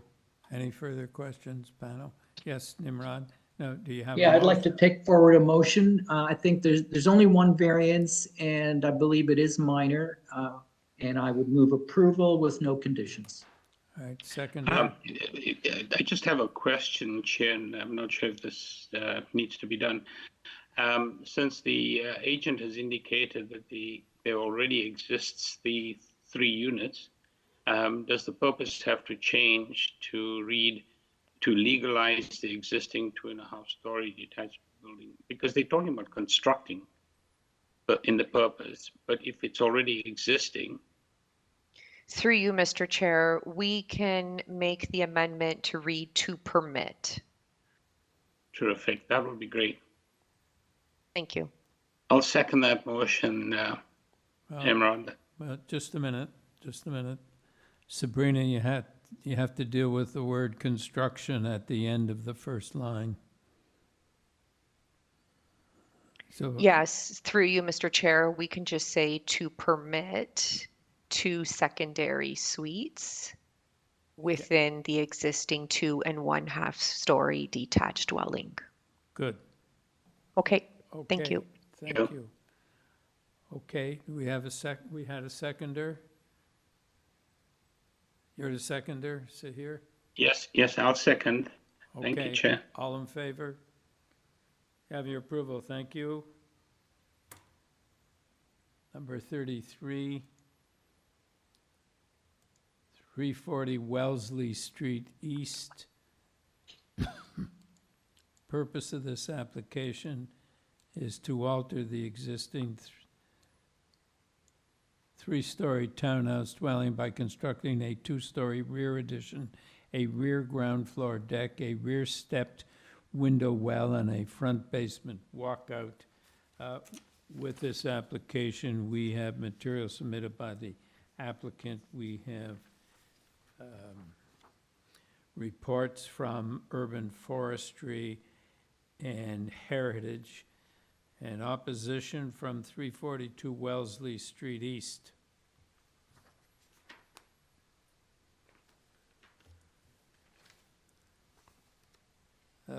Mr. Goldman.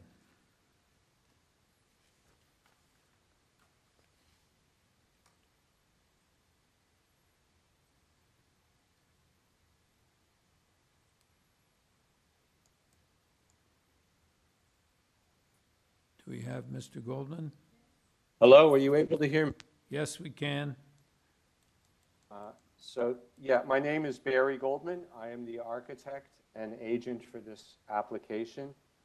I am aware of the forestry and heritage concerns as well, and the neighbor's opposition is really related to construction issues, not the variances that we're seeking. I am happy to make a presentation if the committee would like me to do so, or answer any questions. Yeah, I don't think we need a presentation. Chair, I think I wouldn't mind to hear from Mr. Goldman what they're planning to do to address Heritage's concerns about the front basement walkout. Yes, we've been having a lengthy discussion with Heritage. And there is a little bit of back and forth. I will say Heritage has simply asked that we make the building permit conditional on Heritage approval. So we are still going back and forth. The intention is to create a dwelling unit in the lower level, the basement, if you will, of the existing home. The only daylight that's going to get into that space is through the front wall. So on behalf of the owner, I'm attempting to introduce some daylight to render it a habitable space. And we were proposing to screen the entrance in a manner that I would suggest would prevent anybody on the street from being able to see any of these windows. And on that basis, I'd put forward a Heritage that this should be suitable, simply because nobody from the public realm will be able to see it. Heritage was asking us to do further changes that might limit the amount of daylight. I'll just say we approached them several months ago, and they came back with their comment yesterday. I recognize that they're overwhelmed and they can't drop everything to look at our project. But I'll just say we will continue to work it out with Heritage and come up with something that is going to be suitable for everybody. So if we tie, for example, if we decide to approve this and we tie it to Heritage, satisfaction of Heritage, that will allow those discussions to proceed, presumably to some sort of resolution? Yes, I think, I believe that was more or less what Heritage was asking, was grant the approvals now in order not to hold up the the committee hearing, but make the building permit conditional on heritage approval. Since we're in the heritage neighborhood, I think that would be a condition in any case, but we're happy to accept that. Okay, thanks. Nimrod? Yeah, if we pull out the site plan, I have a question about the stairs at the front leading towards the basement. Are those stairs on the city boulevard and not on the private property? Yes, we are proposing to put stairs on City Boulevard. That is correct. And can you explain that? Like I always had the impression that development was supposed to be on the private property and not on the city property.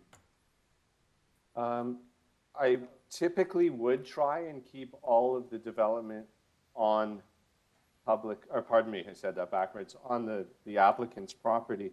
But again, in this case, it was really an effort to admit additional daylight to the suites. And it is, you can get permission to construct stairs or walkouts or other building elements on city property. It takes a little longer to get approval. I've done that through my office, and I do recognize it's not ideal, but we felt like in this case, again, in order to admit some daylight to the unit, it was worth going through the extra approval process to have the stairs constructed on the city's property. So did you get the approval? No, we haven't embarked on that process yet. We also thought it would be better to conclude matters at Committee of Adjustment. Typically, when we seek these approvals, the first question that the city will ask is, were you approved at committee for the other variances? They don't typically want to look at it until committee is concluded. So I will say, in the event that it's refused and we are obliged to move the stairs onto the subject property, it wouldn't change any of the variances we're seeking. So again, I'd say the committee should be comfortable granting these variances regardless of whether the stair moves to the left to fall within the subject property. So we should make it a condition?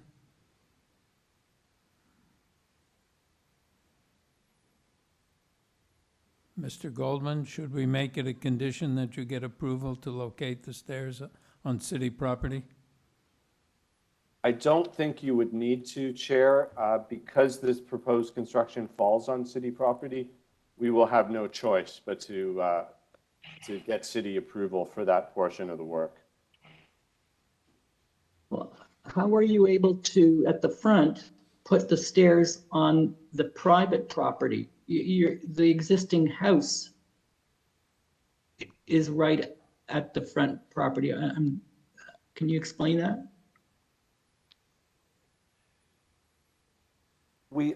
The existing stairs connect the house to the sidewalk, and yeah, it is common to have landscaping go from the house to the street, and of course a large portion of the front yard is always on city property.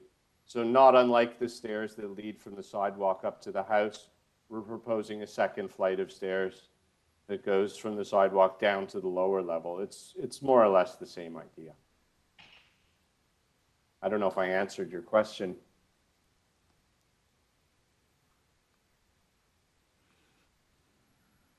Okay, any further questions?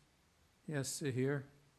I imagine I can't remember the variance number related to soft landscaping at the front. Basically, you're asking for zero.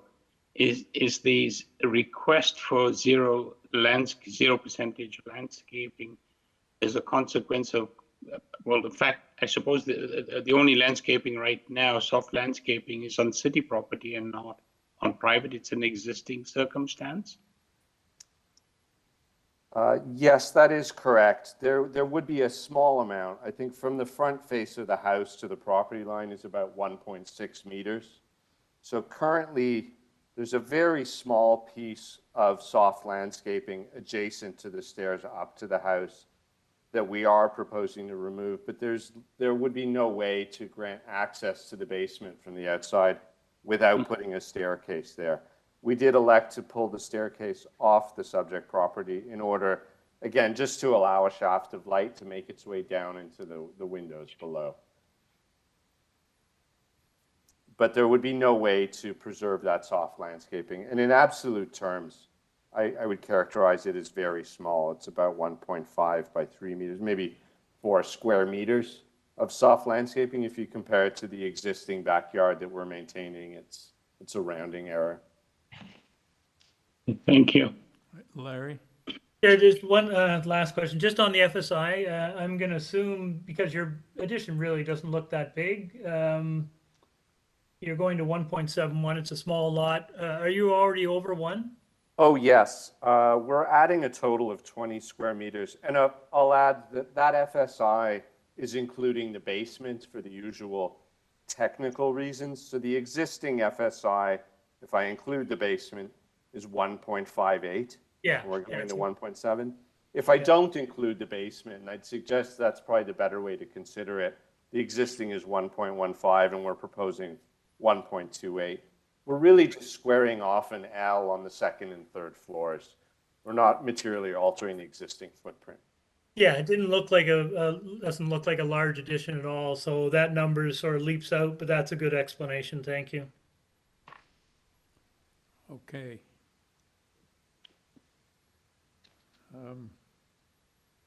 We have a motion.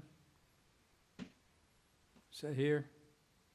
Thank you, Chair. I'll take a stab at this. I think it's, given the circumstances, the heritage situation, the existing conditions, I think this is a reasonable application. I don't believe there are any conditions attached. And I think the only, I suppose, aspect of this that may backfire, which the agent said they'll have to work around, is if city decides that the stairs leading to the basement cannot be placed on city property, presumably that will require a return to some plan B, I suppose. But the existing application as is, I believe, is quite reasonable. And I have satisfactory answer to variance number 3. So I'd be quite happy to move a motion to approve. I don't think there is a heritage condition. Heritage condition and forestry 1 and 2. Yes.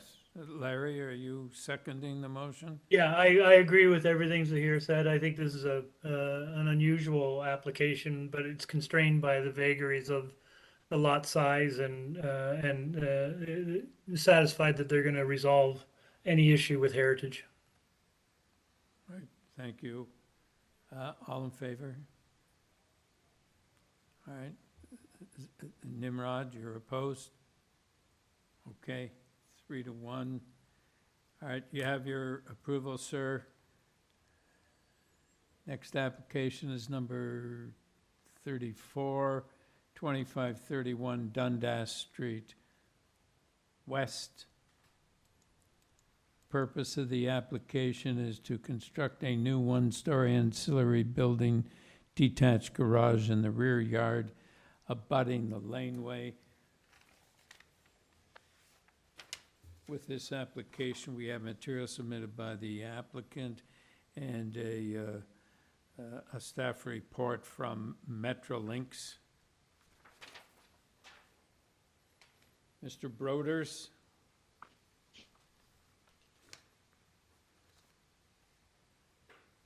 I'm at 2191 Yonge Street, Suite 2708, M4S 3H8, Toronto.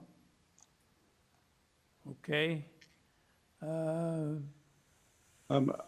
So I think the scheme is fairly straightforward. We're rebuilding basically the old garage to the same size and configuration, just making it new. And right now it's kind of dilapidated. So it's we have 3 small variances, which I think are fairly minor, and we've also seen the notice by or the report by Metrolinx, and we're okay with that. It's just a warning about future considerations, and things about noise and abatement and stuff like that. That's fine. My client spoke with 17 neighbors. All of them are good. Happy to see the improvement. That's about it. Okay. Any questions, panel? Is it here?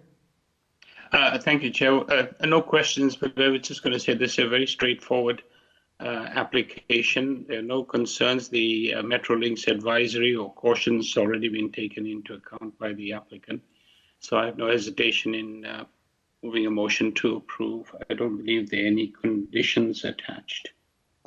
Seconder? Nimrod, all in favor? Have your approval? Thank you, sir.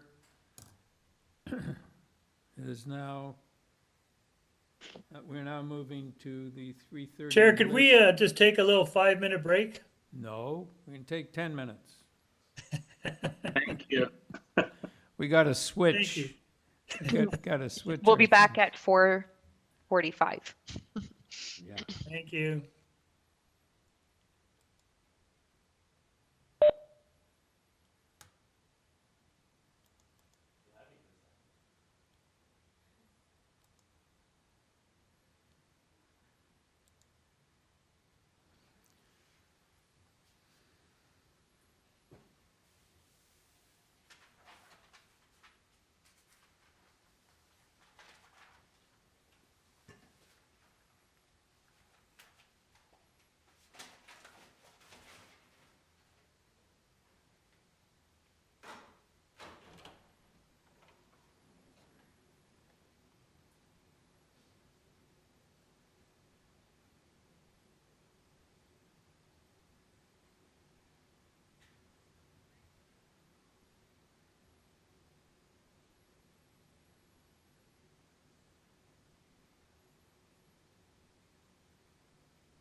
Next item is number 35, 112 ALDWYCH Avenue.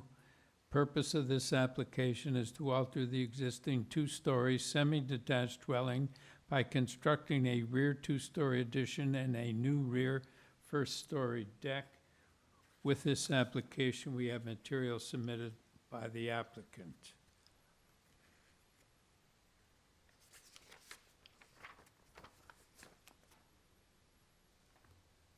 Mr. Leitcher.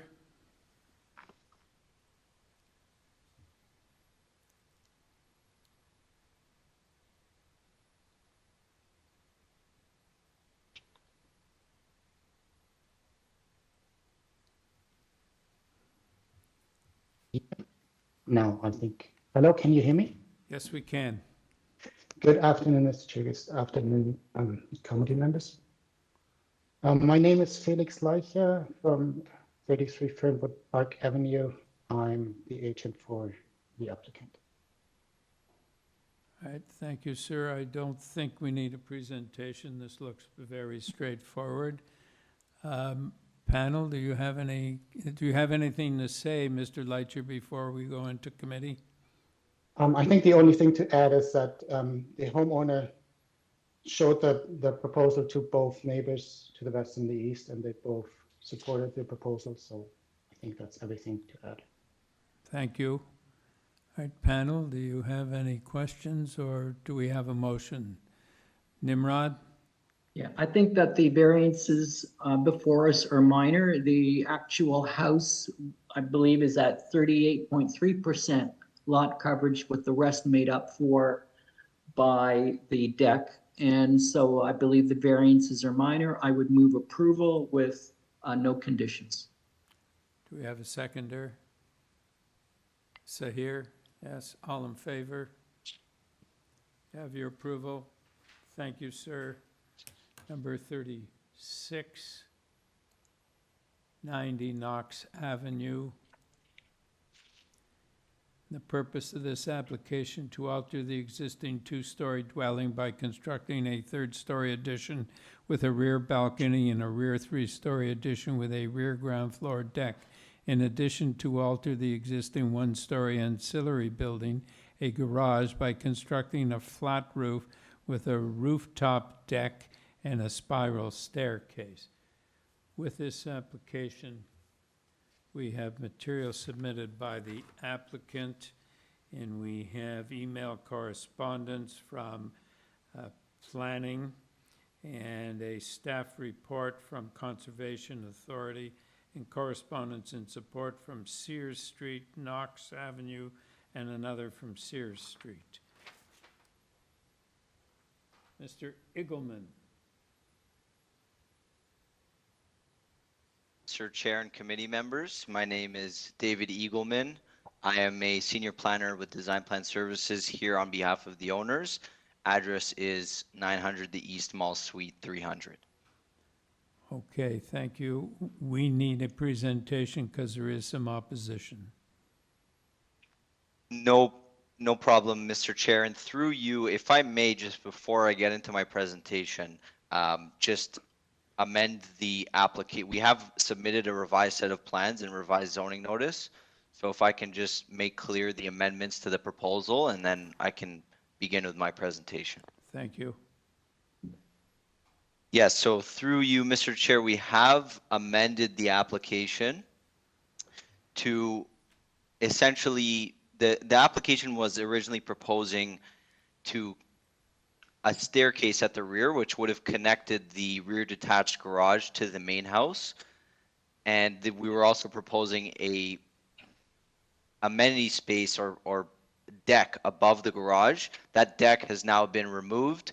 The staircase at the rear has been reconfigured so that the dwelling and garage are not considered as attached anymore. And we have now eliminated all variances except the proposed FSI. So that is the only variance remaining now, the proposed FSI, and the proposed FSI has been reduced to 1.68 times the lot area, or and the square meters? How many square meters? 258.55 square meters. Okay.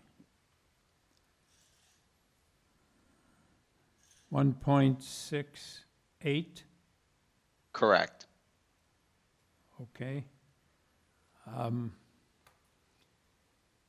So there is some opposition. I don't know if this opposition is concerned about the floor space index, but do you know what the floor space index is existing? Yes, through you, Mr. Chair. So this is an addition to an existing dwelling. The existing dwelling is at 1.29 times the lot area. Okay. So yeah, go ahead. Yes, through you, Mr. Chair.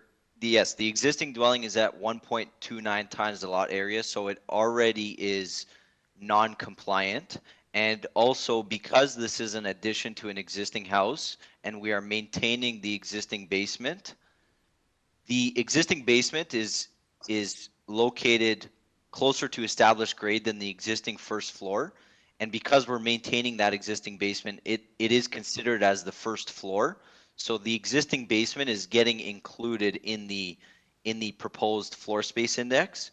And excluding the area of the basement, the proposed FSI would be 1.25 times the lot area, which is only 0.25 times greater than what is permitted as of right, or 38.53 square meters greater than what is permitted as of right. And when you include the basement and compare that to the existing FSI of the house, we are only proposing an increase of 0.39 times the lot area, or 60 square meters greater than what currently exists on the subject property. And we are compliant with all other zoning provisions which regulate massing, the maximum permitted depth, maximum permitted height, all setback requirements. So I think the fact that we are only requesting one variance for FSI here today demonstrates on its own that this is a minor application and will meet the intent and purpose of the floor space index. And lastly, I'll just note that we have consulted with community planning staff. The revisions we have made to the proposal, as I addressed at the outset of my presentation, were to their satisfaction, as indicated by an email that should be on file with the committee dated February 14th, 2023.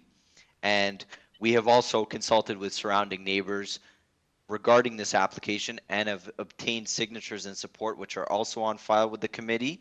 And specifically, the immediately adjacent neighbor at 90A KNOX is in support of this application. So based on the provided justification, I'm of the opinion that this proposal fits in with the existing and planned context for the neighborhood, is consistent with the redevelopment trends along Knox Avenue and the broader neighborhood context. And for these reasons, I believe this application represents good planning and meets the 4 tests under section 45.1. I'll be happy to answer any questions at this time. Yeah, with respect to the purpose of the application, is the only change to delete the second sentence, starting with in addition?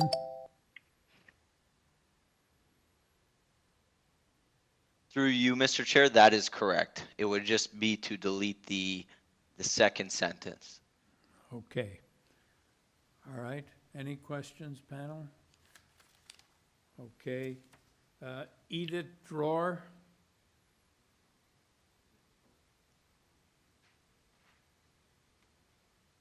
I just have one question, Chair, if I may. Yes. It's just the third floor just the third floor balcony at the rear. I'm just wondering about overlook on either side of the home over neighbors' properties. There's a 42-inch high railing. Does that comply? Or do we need something a little taller, 1.5 meters?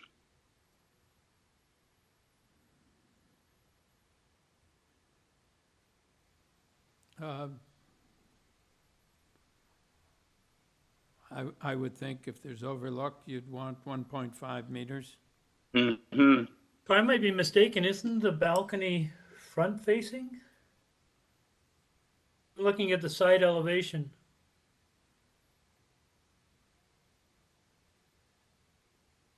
Yeah, there, just down. Sorry, guys. And more, a little bit more, a little bit more. Down. One more. It's a rear balcony in the purpose. Yeah, it is, but it's, if you look at that, the garage is in the rear. It looks like it's a front-facing balcony. Yeah, it looks like it's facing the front.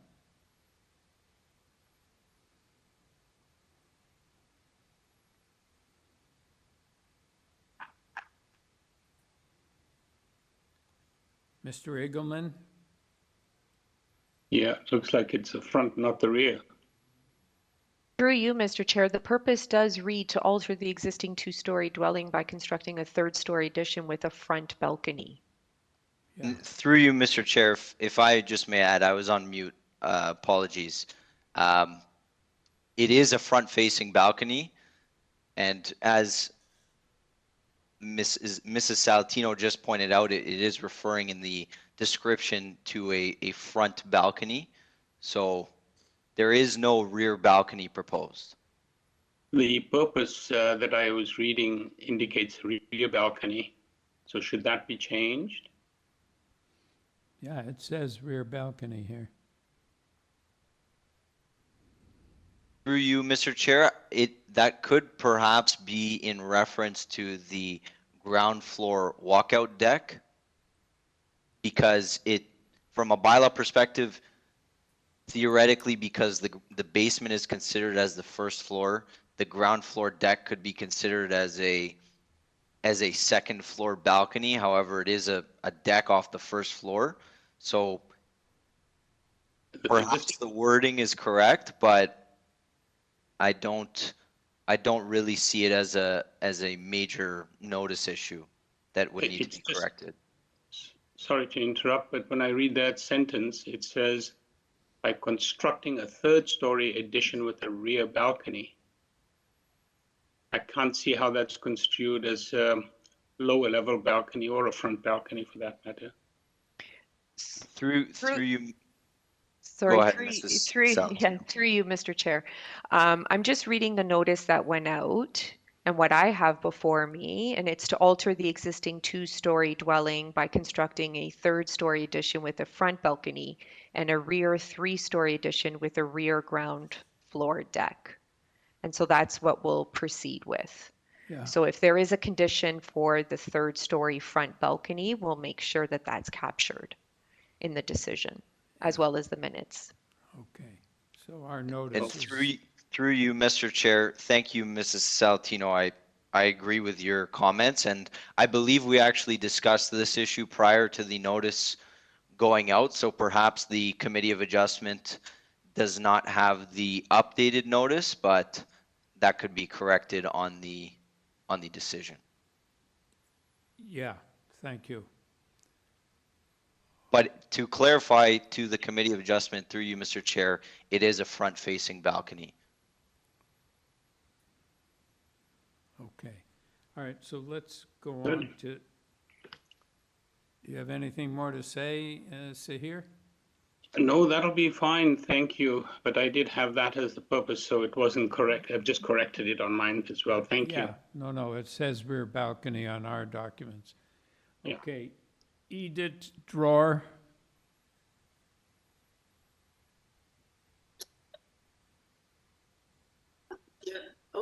The host. Okay. Hi, my name is Edith. Dear committee members, my name is Edith, and I live at 88 KNOX Avenue, which is the adjacent property to the applicant. And I have two concerns that I would like the committee to address. Well, one is that the space between the two houses is 8 inches, and both the west side and the east side wall between the two houses and the roof are connected to warden off any rodents or raccoons, and I'm asking the applicant to maintain that closure during the construction and after the construction, because that was something that was created between us and the old neighbor. That was one thing. And the second is I have rainwater management concerned. I'm concerned about overflow with the rainwater management. The roof over the third floor is pitched, so the water runs off to the east and to the west. So are you talking about the existing building? No, I'm talking about the third floor. Once the third floor is constructed and with a balcony facing the east and a roof slope on both sides, that means that the water is going to run off to my property or between the properties. The space between the two properties is anywhere between 2 to 4 feet deep than the ground level is. So in the drawings, there's no show of how the applicant is intent to direct the water off the property. And my concern is that inadequate provision will have severe impact on my property if that's not being addressed with a slope roof and any type of rainwater management. So I would like the applicant to address that. All right, thank you. Mr. Eagleman?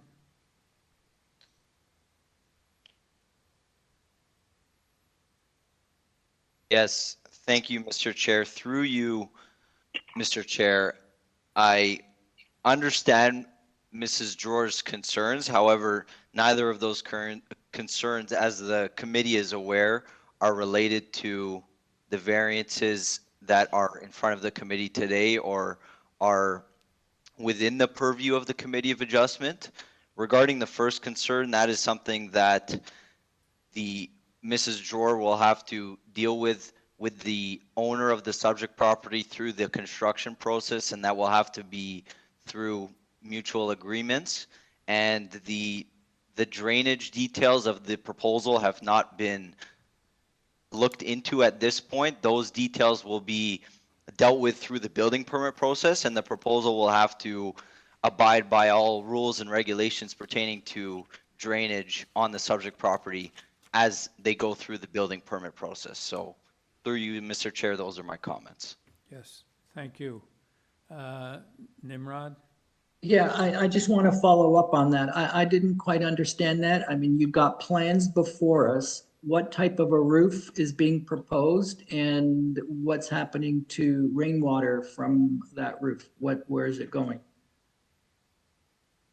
Yes, through you, Mr. Chair, as I have noted, Mr. Salaman, the drainage details are not within the purview of the committee, and those details haven't been looked into at this point because those are things that are dealt with through the building permit process. So it is a sloped roof. I cannot advise on what the drainage will consist of because I'm not an engineer. I am a planner. So those details, again, will be dealt with through the building permit process, and the owners will have to follow all rules and regulations as it pertains to drainage on the property.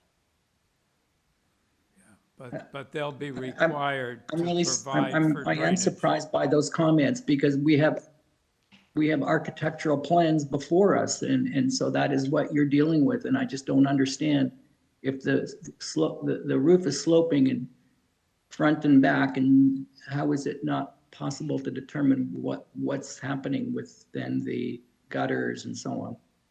Through you, Mr. Chair, the roof is sloping from front to back, so presumably, again, I am not an engineer, so I can't speak in detail to the drainage on the property. However, based on common sense, considering the roof is sloped from front to back, the drainage will be directed towards the front and the rear of the property. It will not be directed towards the sides. However, again, I cannot confirm that because I'm not an engineer and I don't deal with drainage. And again, the drainage issues are not within the purview of the committee. Those are dealt with through the building permit process. Okay, any further questions, panel, or do we have a motion?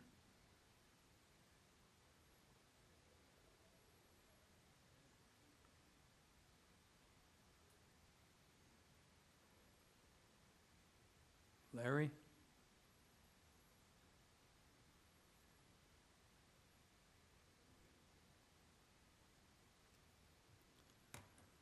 Larry, do you have a motion? Sure, I'm happy to do this one, Chair. It's always interesting when you get a proposal for a third story on a row house or a townhouse because it obviously has an impact on the adjacent neighbors. In this instance, you know, the neighbor to the left has concerns about drainage, but I take it that that will be addressed as part of the building permit process. The neighbor to the right at 90A has written in indicating support, so that's always good. The massing that's being proposed is almost exclusively to the rear. I don't think you're going to see the addition from the street. There's only really one variance before us now, and that's FSI, and I take the applicant's explanation with respect to what it actually is if you net out the basement. And in that regard, the increase in FSI is really fairly modest. I do note that they have a front-facing balconies here. I think it's fine without screening because it doesn't really have an overlook issue. Yeah. So I think I'm fine with that. And, you know, the removal, I think we all would have had a great deal of difficulty had the proposal stood as originally submitted with a rooftop on the garage. And it's good to see that removed per planning staff's recommendation. So I think with all those things in consideration, I'm comfortable with this. I'm happy to move approval of this application, amended application. And I guess I just want to specify that we're only really approving variance number 2.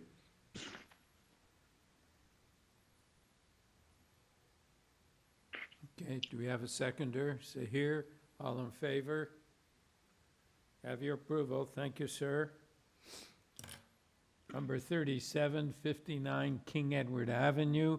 Purpose of this application to alter the existing one-story detached dwelling by constructing a partial rear one-story addition with a rear deck and a complete second-story addition. With this application, we have material submitted by the applicant, a report from Urban Forestry, and support from 68 King Edward Avenue. Parisa Amiri Kankari. Hello? Hello? Hello, hi, can you hear me? Yes. Hi, this is Parisa Amiri, and I'm from ARPA Architects. I'm the architect and the agent on this application. Okay, and your address, please? 50 Woodville Avenue, East York, Ontario, M4K 2J6. Thank you. Okay, so there's only one variance. Do you have anything to say before we take it into committee? No, as I wrote in my cover letter, this is a very modest application and it's very, very minor. And actually, we are not even meeting with the addition. We are not like increasing the lot coverage of the house. It has been created because of the existing detached garage. So for the house itself, we are around 32% lot coverage, which is under 35%. And I'm happy to answer any question. Right, thank you. Panel, do you have any questions or do we have a motion? Nimrod? I think that the variance is minor in nature. It's triggered by the existing double-car garage, and I would move approval subject to urban forestry condition number 1. Do we have a seconder? So here, all in favor? You have your approval. Thank you. Number 38, 775 Pape Avenue. The purpose of this application to alter the existing two-story semi-detached dwelling by constructing a secondary suite within the basement with a front basement walkout.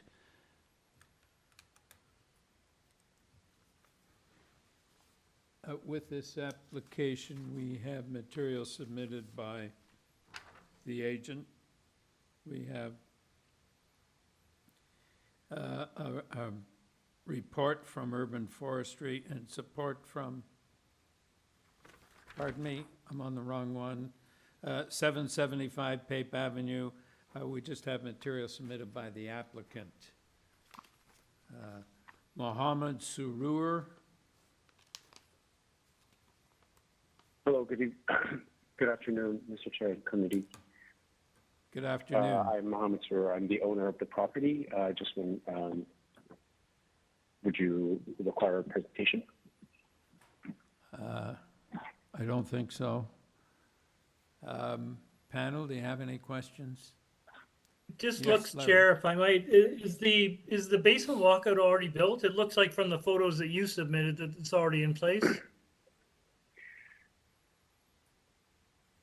Yes, if I may. The basement walkout was pre-existing before my partner and I bought the house, and so there was sufficient damage to the walkout, so we had to repair it, obviously with all the proper procedures and building permits. So it was pre-existing before we gained possession of the house. Okay, thanks. So the purpose, Sabrina, should read, I think, in that case, to permit the existing two-story semi-detached dwelling, etc.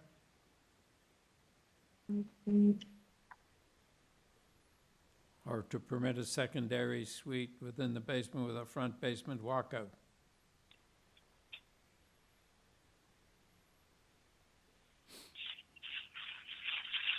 Through you, Mr. Chair, yes, we can make that amendment Okay. if the applicant is in agreement to that. Yes, absolutely, no problem. Okay. All right, panel. If you don't have any questions, yes, Nimrod? No, I would just put forward a motion to approve the variances. They are minor in nature, and I would move approval with, as amending the purpose with no conditions. Thank you. Seconder, Larry, all in favor? Have your approval, sir. Thank you. Number 39, 875 Coxwell Avenue. And the purpose of this application is to alter the existing one-story detached dwelling by constructing a complete second-story addition, a two-story rear addition, two rear decks, and a rear second-story Juliet balcony. Also to convert the existing garage into habitable space, an office, and to construct a parking pad in the front yard. With this application, we have material submitted by the applicant. Mark Franklin.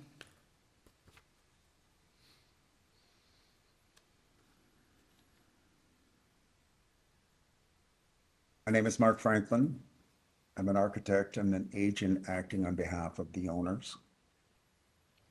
Happy to make a presentation if you wish or answer questions. Yeah, your address, sir? 167 Richmond Street East. Okay.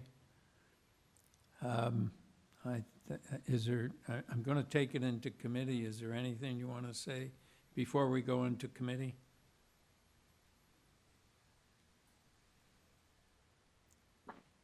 I just want to say to the committee generally that the owners of this have had several meetings with the affected neighbors, both during the design process and after. They invited all of the affected neighbors to attend an open house to discuss and review their plans, and they received nothing but support for the proposal.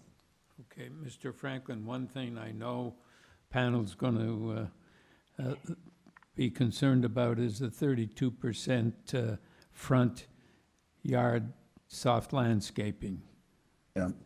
Yeah, the intent of our application is to make as few changes as possible to the front. This was something that most of the neighbors seem keen to see, and the owners seem keen to see it retained. We're not changing anything on the front yard. It's an existing non-conforming. We're adding a very small amount of soft landscaping where we can, only a few square meters. the balance of the front yard is exactly the way it is right now. So is there any room for improvement? I'm sorry? Is there any room for improving the amount of soft landscaping in the front?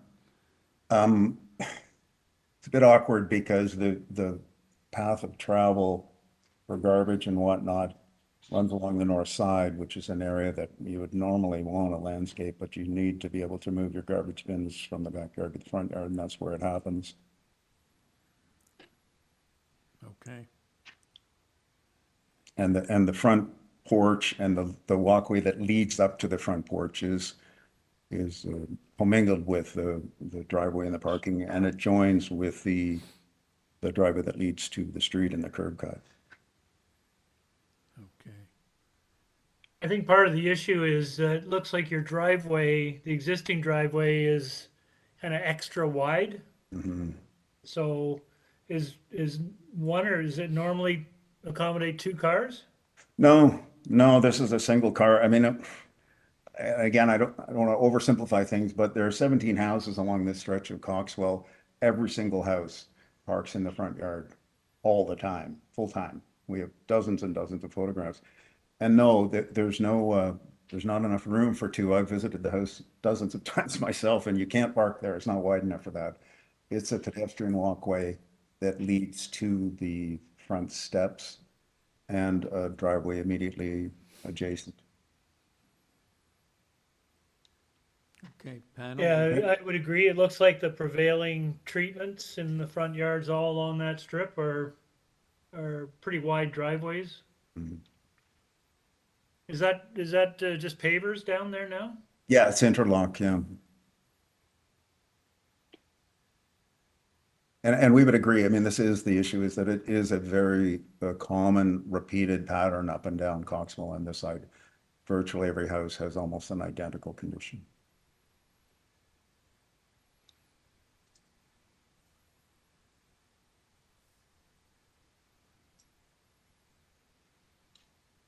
Okay, do we have any further questions or, yes, Sahir?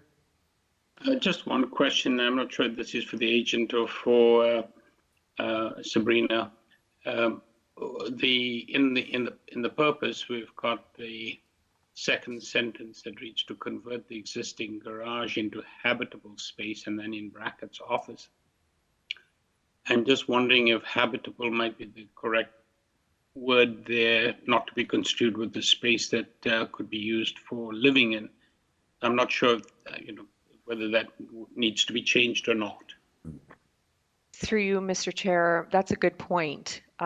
We could just say existing garage into office space and remove habitable, Yeah. if the applicant is in agreement to that. Yeah, we would have no objection to that. Okay. All right, do we have a motion? Larry? Oh, sorry, go ahead, Sahir. Oh, thank you, Larry. Thank you, Chair, and thank you, applicant. I see this as quite an agreeable application. I do not see any concerns with it. I was concerned about variance number 5, but I think often it's a case of an existing circumstance. I do not believe there are any conditions attached to this application. So I'd like to move a motion to approve as amended, with the purpose being amended. Yes, Larry? Seconded, all in favor? You have your approval, sir. Thank you. Thank you. Number 40, 42 Kenwood Avenue.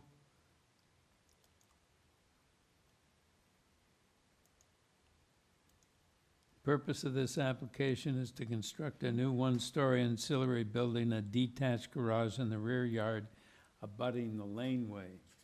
With this application, we have material submitted by the applicant and support from 40 Kenwood Avenue. Maria Denegri.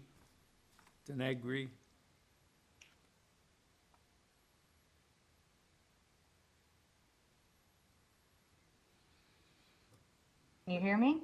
Yes. Okay, hi. My name's Maria Denegri. I'm the principal of Denegri Bayside Studio, located at 1088 Bathurst Street. I am the applicant and architect for my clients. Right, thank you. I'm going to take it into committee. Do you have anything you want to say before we go into committee? We did prepare a cover letter that explained the proposal. It's a very simple application. My clients are reconstructing the garage. The site is currently under renovation. The main house is undergoing a significant addition and renovation of the interiors. That particular permit also required the demolition of the existing garage. What we have done in the rebuild is essentially located pretty much where it is. You will notice in the application that the garages along the alleyway are set back significantly from the alley, making that alleyway quite an active thoroughfare for the neighbors. And the clients were adamant that that was something they wanted to maintain, that continuous wall. It has, as a result, created a variance for us in that we are shy of the 50% required softscape in the backyard. We're trying to make that up by proposing permeable pavers in the area in front of the garage. But the other thing you will note is that if you compare our proposal to the survey of the site, which showed the existing condition prior to demolition, the existing house had a deck, an extensive amount of stone pavers and paving in the back, which is all gone. And my clients are proposing to not restore any of that, but rather increase the amount of softscape. So they've improved the situation. They actually improve the situation, yes. If you were to take the calculate the area of hardscape in the survey, it is approximately 30 square meters. And that's comprised by a stone patio and a deck that used to be in place, and all that is gone now. Yeah, okay. Thank you. Sahir? Just on the point of the entrance to the garage that you mentioned, you'll be using permeable materials. On these, I think it's a site plan that I'm looking at. It just says new paved driveway. Would you be okay if we put that as a condition that that space be produced out of permeable materials? Yes, yes, and in the rendered diagram that we showed as a part of the cover letter, that was the intent. Thank you. All right, do we have a motion? So yeah, if you keep going, the next page shows you a render diagram.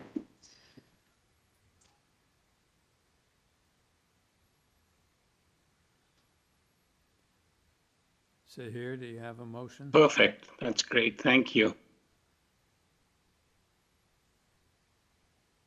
That's excellent. So Sahir, do you have a motion? Sorry. Yes, Chair, I'll certainly go ahead with the motion. I don't believe there are any conditions attached to this particular application. I think it's very straightforward. I'd like to move a motion to approve. All right. Do we have a seconder? Nimrod, all in favor? Larry, are you with us? Motion approved. Your application's been approved. Number 41, 301 Keele Street. The purpose of the application to construct a new 3-story building, a fourplex, also to construct a 2-story ancillary building, 3 parking spaces with a 2nd-story laneway suite and a north side balcony in the rear yard abutting the laneway. A total of 5 dwelling units will be constructed on this lot. With this application, we have material submitted by the applicant, support from 93 Annette Street, and 3 form letters in support from properties on Annette and Keele Street. Mr. Hill.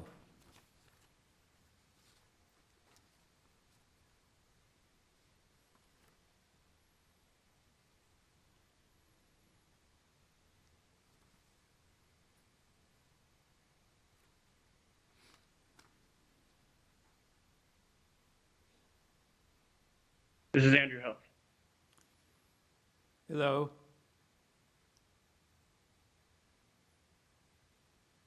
Mr. Hill? Yes. Yep. Can we have your name and address for the record? Yeah, my name's Andrew Hill, 38 Joe Schuster Way. Okay. We need your presentation because we have some opposition. Sure. Could the city pull up the presentation that we provided?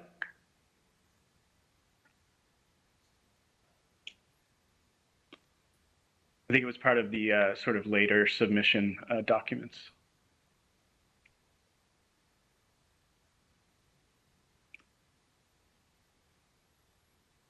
Thank you.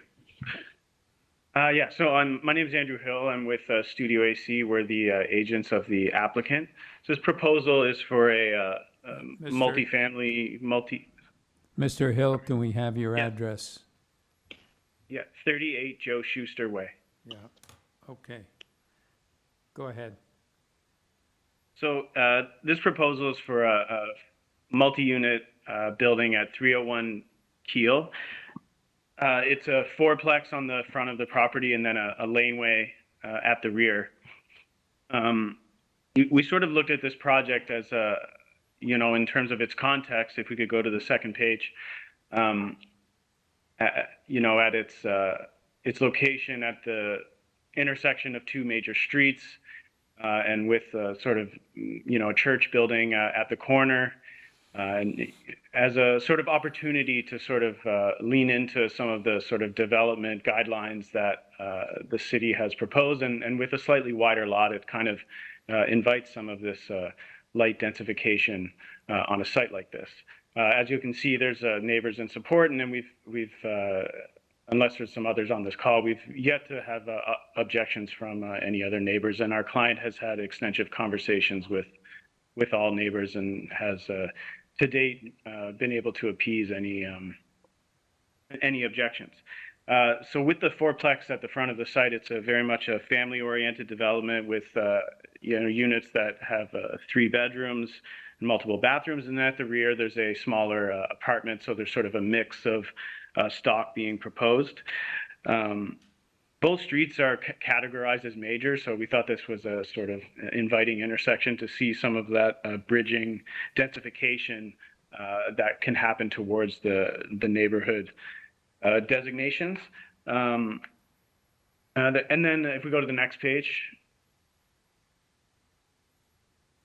Next page, please.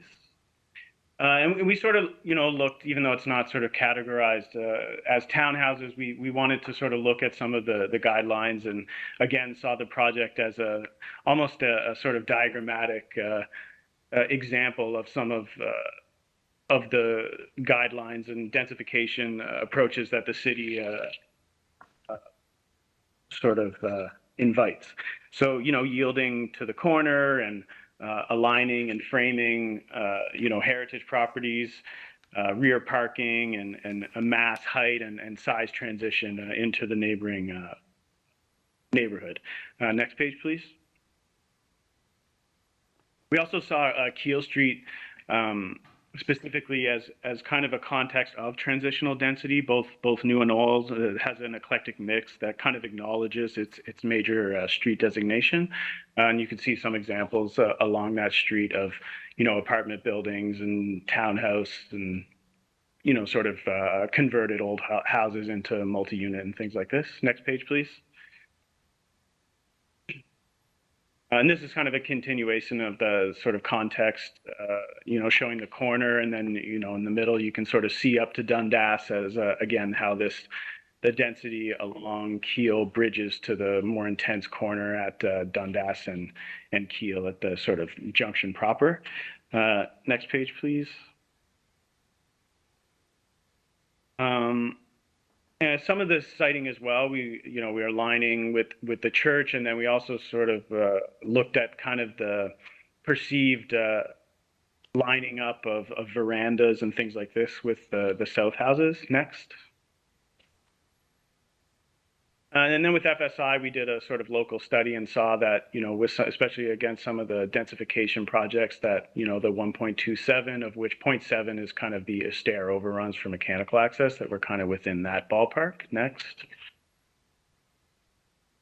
We also studied that sort of missing middle context that's kind of moving into the city, of which 55 Vine, for example, which is actually within the radius of our property that has a similar FSI and variances. Next.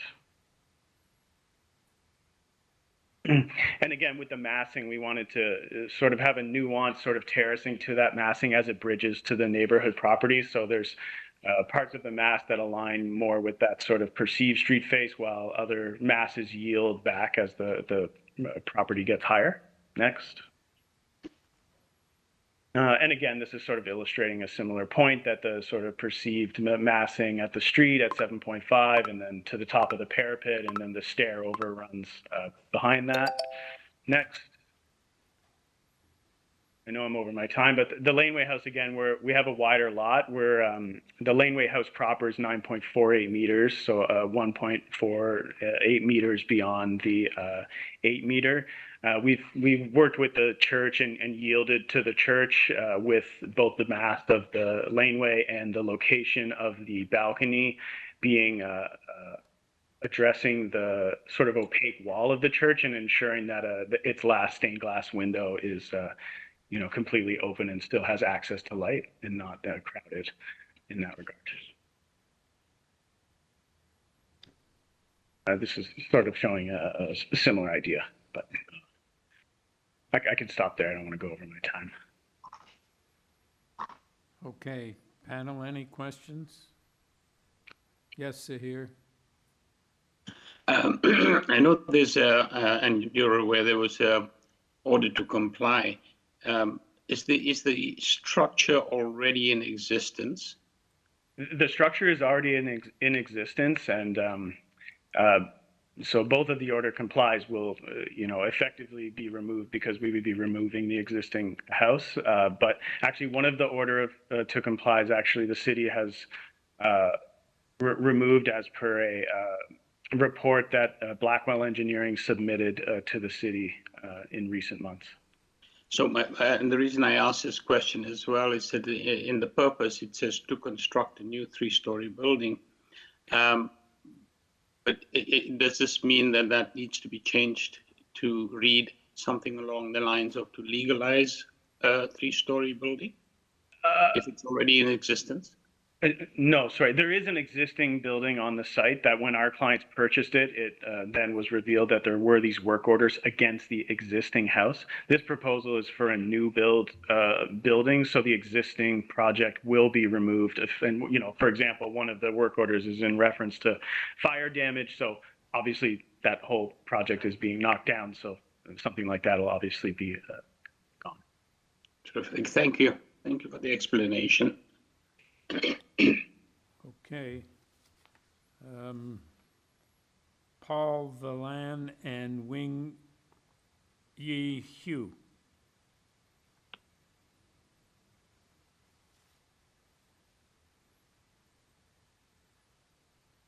This is Paul Villan from 93 Annette Street. Yes. Yes. So would you tell us your concerns, sir? Or Oh, sorry. No, I wanted to attend the meeting to see what's presented. I did note that they called Annette a major street. I mean, I suppose minor artery, major street, sure. But no, I'm not raising any objections. We've submitted a letter of support. Okay, thank you very much. Derek Dick. You're trying to see if he's there? Yeah, go ahead.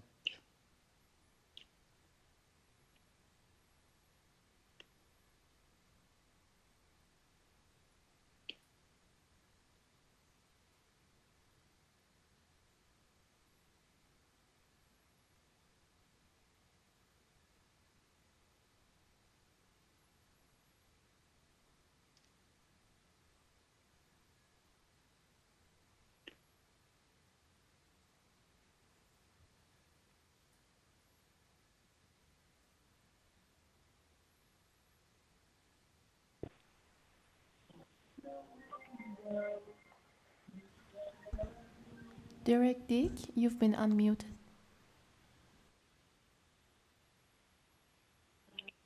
Hi. Hello.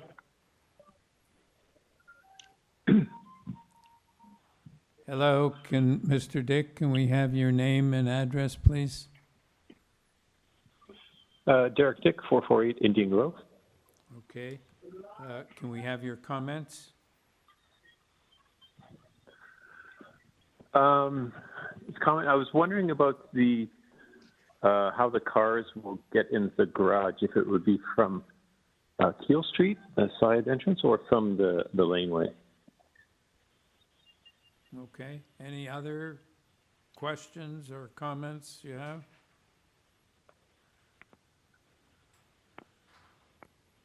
Sorry, what was that? Do you have any other questions or comments? We'll have to get Mr. Hill to respond to you. Okay. I was also just wondering on the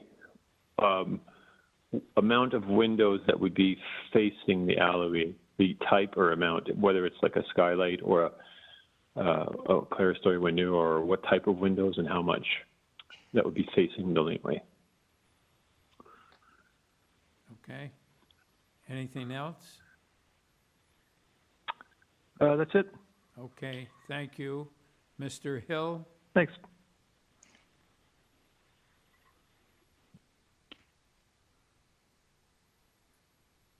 Hi, thank you for the comments. In regards to vehicle access, it will be via the laneway, so no vehicular access off of Keele. And then in regards to the laneway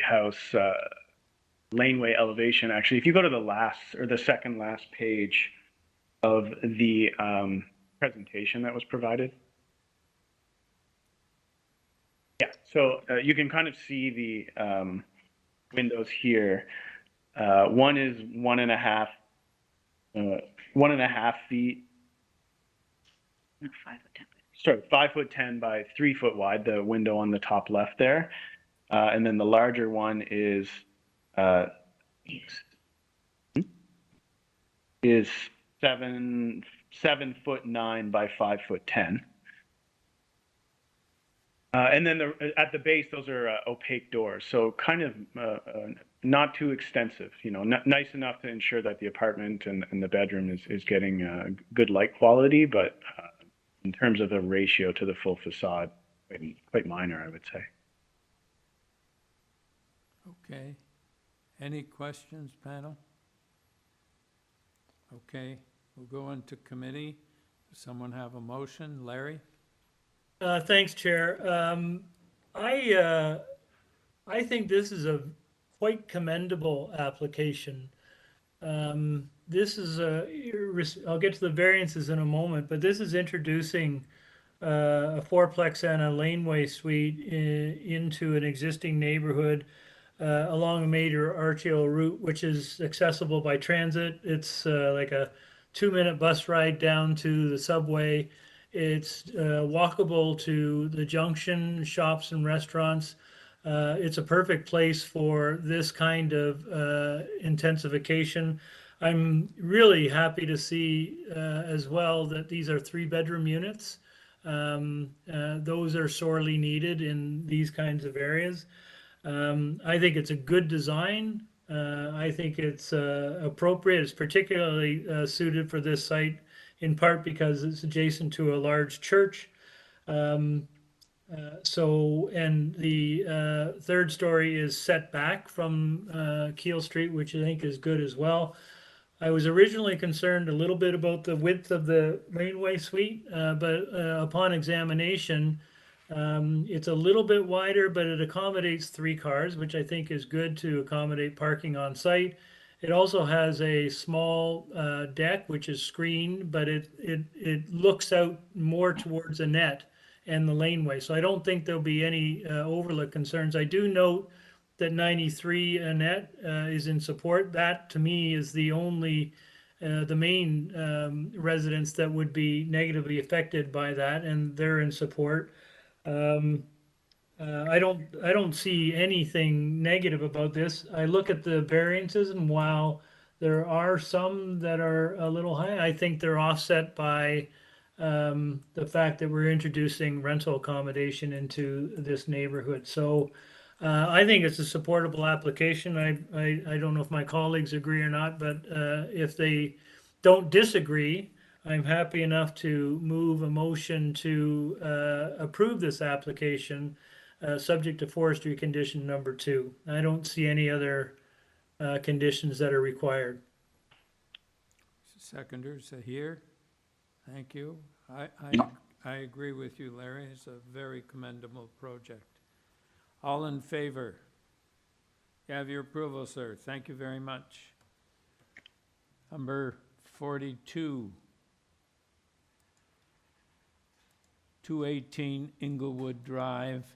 The purpose of this application is to alter the existing 2-story detached dwelling by constructing rear 1-story additions with a ground floor deck, also to construct a new 1-story ancillary building, a detached garage, abutting McLennan Avenue. With this application, we have material submitted by the applicant, a report from Urban Forestry, and 4 form letters in support.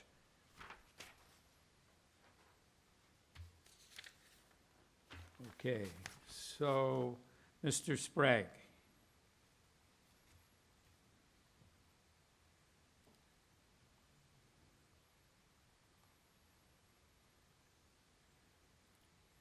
Good afternoon.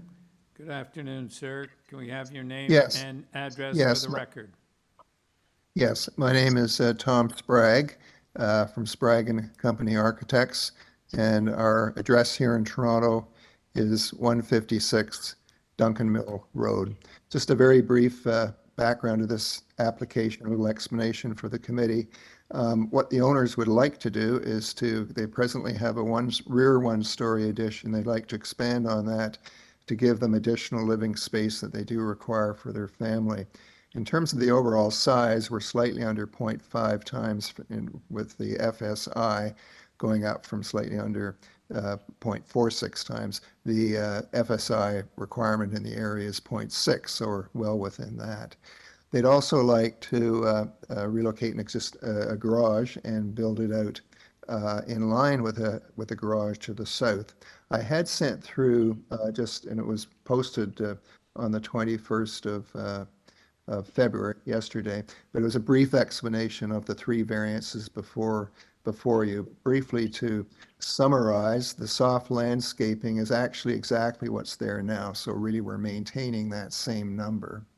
The garage setback, we lined it up with the front of the house to the south, which is at number 80 Garfield, and that setback was approved by the committee in May of 2021. So we're basically lining it up with that, with the same as the double car garage, which is to the south. And lastly, with respect to the dwelling setback, it's sort of a unique lot. It's on the curve of the property, and it is on a corner lot. We're at the closest point, 2.17 meters from the property line. There is another 1-story addition, as you can see on the site plan, if you referred to that, which is up closer, and it's actually 0.89 times, but it's a very large, it's right on the corner. So lastly, I should say, in addition to the letters you've got there, there's been a lot of communication with many other neighbors, and all have expressed support for what's being proposed. Just briefly, in my feeling, I feel this is minor. It's certainly an appropriate development for the family, and in my opinion, it's, as I said, I believe it's quite minor in nature and an appropriate development. Thanks. Thank you. Any questions, panel? Do we have a motion? Say here. If I may, Chair, I just have a question for the applicant. I recognize you said that the 46.39% soft landscaping is existing, but you've got a proposed patio, so it's not existing yet. If you reduce the proposed patio by a small amount, could you not perhaps reach the 50% required Yeah, the purpose of this is to get a bit of a sitting area in the back, and of course there is a pool and a sitting area there with all existing paving around it. So the purpose is to make it a sitting area at the back, which they can't really have. So we should also say the neighbor to the south is totally supportive of this. Well, you have they were one of the letters on file you have. All I'm suggesting Look is at that. It took about 35 square feet off to do it, and then it didn't make it functional. So we just thought leave it, and we haven't changed it from what the statistics are exactly what exists there today. We weren't changing that. Okay, any other questions? Do we have a motion? Nimrod? Nimrod? Yeah, I think what's before us, the three variances, I see them as minor in nature, and I would move approval of the variances subject to urban forestry condition number 2. And I note that there are 9 large trees that are to be protected as part of this approval. Yeah, do we have a seconder? Larry? There's a forestry memo too, Nimrod. I mean, it's not conditions, but I just want to make sure that the applicants read that. And actually, I'm looking urban forestry number 2, and that's correct, yeah. So, Mr. Sprague, have you seen the forestry conditions apart from F2? Sorry, I've a little trouble hearing you. Sorry. All right, there's a forestry condition number 2, but there's also a forestry letter setting out several other conditions or requirements. I'm not sure. Have you seen that? Well, it was basically completing the memorandum, which to submit a permit to injure, which we would do, and but that's really, it was getting an arborist report, which we were in the process of doing. So it's and basically, so if it's the memorandum dated February 13th. Yes, that's it. Yeah. So it's basically, we have to do an arborist report is subject obviously to urban forestry. Okay, so perhaps that should be a condition.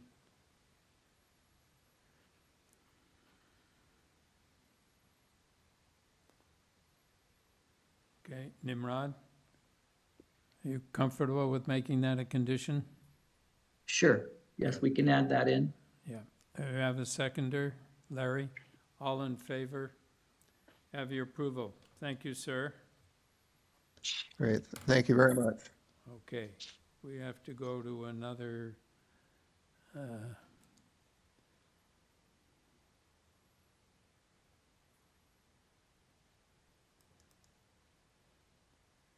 okay, number 43, 8 WOODYCREST Avenue. This is an application to obtain consent to sever an existing residential lot into 2 undersized residential lots and to create a new easement right-of-way. Conveyed, parts 3, 4, 5, and 6, draft R plan, address to be assigned. Parts 3, 4, 5, and 6 have a lot frontage of 5.98 meters from WOODYCREST Avenue and a lot area of 259.2 square meters. A new 3-story detached dwelling will be constructed requiring variances to the zoning bylaw as outlined in minor variance application A0684/22TEY. And easement right-of-way, parts 5 and 6, draft R plan. Part 5 and 6 have an area of 73.8 square meters and will be subject to an easement right-of-way for the purpose of subsurface in favor of the City of Toronto. to be retained. Parts 1 and 2, draft R plan, address to be assigned. Parts 1 and 2 have a lot frontage of 5.88 meters from WOODYCREST Avenue, a lot area of 257.4 square meters. A new 3-story detached dwelling will be constructed requiring variances of the zoning bylaw as outlined in minor variance application AO 685/22 TEY. Applications, all these applications will be considered jointly. With this application, we have material submitted by the applicant, correspondence from planning, and staff reports from urban forestry and development coordinator, property planning and development, TTC, and opposition from 44 Langford, 10 WOODYCREST, and 4 WOODYCREST. Okay. Who's going to speak, Amber Stewart or Leo Mastrandrea? Okay. Ms. Stewart?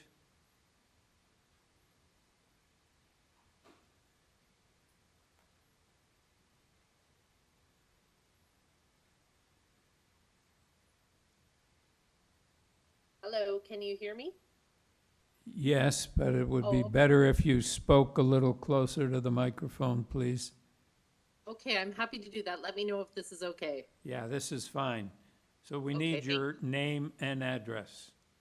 Thank you, sir. It's Amber Stewart, and my address is 70 Plunkett Road, Unit 6. I just forgot my postal code, but I think that's okay. You have it in my email addresses anyway. Yeah, that's okay. Okay, can we have your presentation, please? Yes, thank you. I submitted a PDF presentation, which I would like to refer to if that could be brought up. And Mr. Chair, there is a revision to the application, which was confirmed through a zoning notice issued after the public hearing notices went out. So on the first page of the presentation, you will see that I have annotated the public hearing notices to show which variances can be deleted. On part A, I'm just going to plow ahead. I don't see it up on the screen yet, but on part A, the 0685 file, variance 4, which relates to the side yard setback of the roof eaves, and variance 6, which relates to the side yard setback on the north side. Those can be deleted from the application. And on part B, which is 068422 TEY, variance number 5, which relates to the south side yard setback, can be deleted.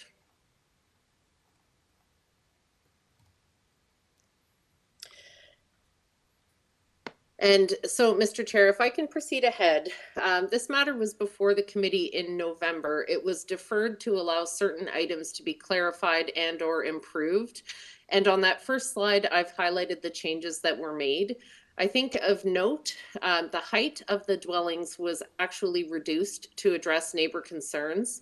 So the height now is at 10 meters, but I did want to note that the bylaw permission is now actually increased as a result of the tribunal decision to 11 meters. So the overall height is 1 meter less than permitted. The sidewall height has been reduced. It is 9.06 meters for most of the sidewall. There's a small little triangular projection that relates to those side gables that projects above that. The front and rear soft landscaping has been increased. You can see on the site plan that there is now a tree that is in the backyard of the part 3 lot, which is going to be preserved. Previous version had that tree being removed in the backyard. As I've noted, the side yard setbacks are compliant with the zoning and the roof eaves are now compliant. So we believe that this represents an improvement to the application. It has also been confirmed that there is going to be soft landscaping provided between the laneway suites and the lane. There is a small numeric variance required, but it is an improvement to the application. So on this slide, I just wanted to highlight planning staff's email because they were very complimentary of the design of these houses. They've commended the designer on the design and indicated that community planning is very supportive and appreciative of this type of design, which includes the pitched roof and appropriate step backs. There are no objections from ECS and no objections from urban forestry. Urban forestry has acknowledged the removal of one tree, but that tree is located within the as of right envelope of the laneway suite. And it is a large silver maple. Unfortunately, it's not possible to preserve that tree and construct the laneway suites in the rear. But I will note that the ultimate discretion for issuance of that permit lies with urban forestry. On the next slide, Mr. Chair, I've pointed out the location of this property within the neighborhood. And I think really what I will say is that that lot fabric map indicates that this is a very compact urban lot fabric, and the lot frontage variances are numerically very small, 2 centimeter variance on one lot and a 12 centimeter variance on the other lot. So that will be indiscernible from the zoning bylaw. Again, the timer's helpful. I'm keeping my eye on it. So I think I'll move forward to the variances and address them very briefly. The front yard setback variance is addressed on the following page. The dwellings are actually going to be positioned a little bit further away from the street than the existing dwelling is. So although there is a slight front yard setback variance, these dwellings still maintain the intent of the bylaw by having the houses positioned in between the 2 adjacent houses to the north and the south. And you can see that I've identified front yard setback variances in the chart, and it's well within the magnitude of other variances proposed. The sidewall height is addressed on the next slide. There is a slight portion of the side walls that projects. You can see that outlined in the green rectangle, but it is a very small portion, and it is well set back from the front and rear of the dwellings. So, and as you can see from the chart as well, well within the magnitude of side wall or front wall variances that have been granted in the neighborhood. If I see my timer's up, if I may be permitted just to comment. This I give you a little more time anyhow, so. Thank you, sir. I appreciate that. So the floor space index is referenced on the next slide, and the permitted floor space index is 0.6 times. There is, in my respectful submission, a numerically small variance of 0.7 and 0.71 times for the 2 houses. And you can see that almost every application in this neighborhood has sought a floor space index variance, and most of them are higher, and many of them substantially higher than what is proposed in this case. And that variance will allow for a contemporary 4-bedroom house to be built on each of these lots. And that is, of course, located within a sloped roof line and set back from the front and rear of the building walls. And then the next slide deals with the soft landscape variance. Again, this is a variance between the laneway suite and the lane. What I would say to this is that the character of this lane at present is essentially, as you can see from the photos, it's largely paved with detached garages or open surface parking. These garages are actually going to be positioned further away from the lane than the existing garage is positioned, so it will be an improvement to the condition and character of this lane. And the landscaping will be increased over what is provided today. And the slight deficiency allows for bicycle parking spaces for those laneway suites to be located in the lane. I did leave the side yard setback slide in on the last slide, although the variances are not required, just to show that the side yard setbacks that are proposed are totally consistent with that prevailing fabric in the neighborhood. So I think in closing, I'll just give the comment that this is an application that will facilitate intensification of this site in a manner that is envisioned in the official plan and consistent with the intent of the zoning. It will allow for 2 new detached houses and 2 detached laneway suites that are each 2-bedroom units.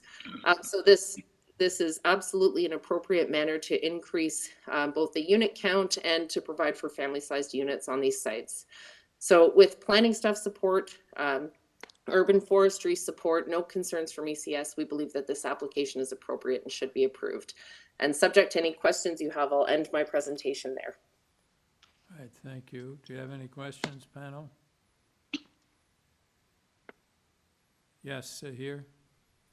Just a quick question with regard to the balconies on the 2nd and 3rd floors. are those going to be screened to 1.5 meters? Through you, Mr. Chair, there is no provision, but we would have absolutely no objection to a condition requiring privacy screening. And of course, as you're aware, there's no variances associated with those balconies. Thank you. Thank you, sir. Any further questions? Okay, Sam Sakharvas.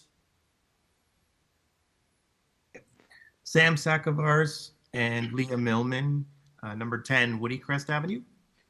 Yes. Can we have your comments, sir?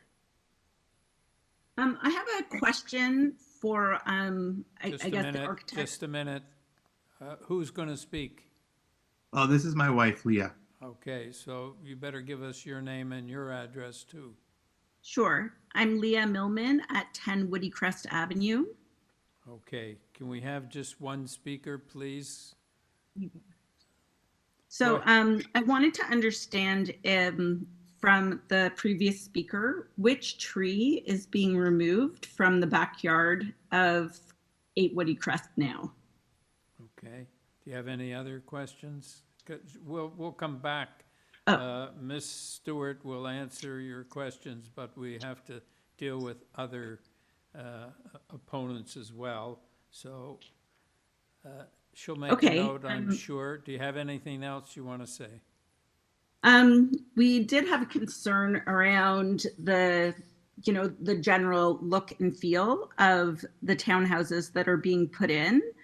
They really they're not consistent with any of the houses in the neighborhood.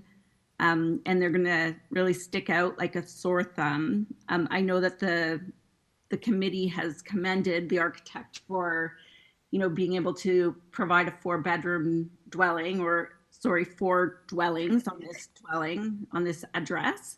However, it doesn't really coincide with any of the buildings in the neighborhood.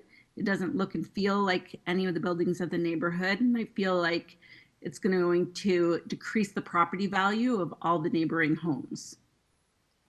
Well, just to be clear, wasn't the committee that commended the designer, it was the planning department.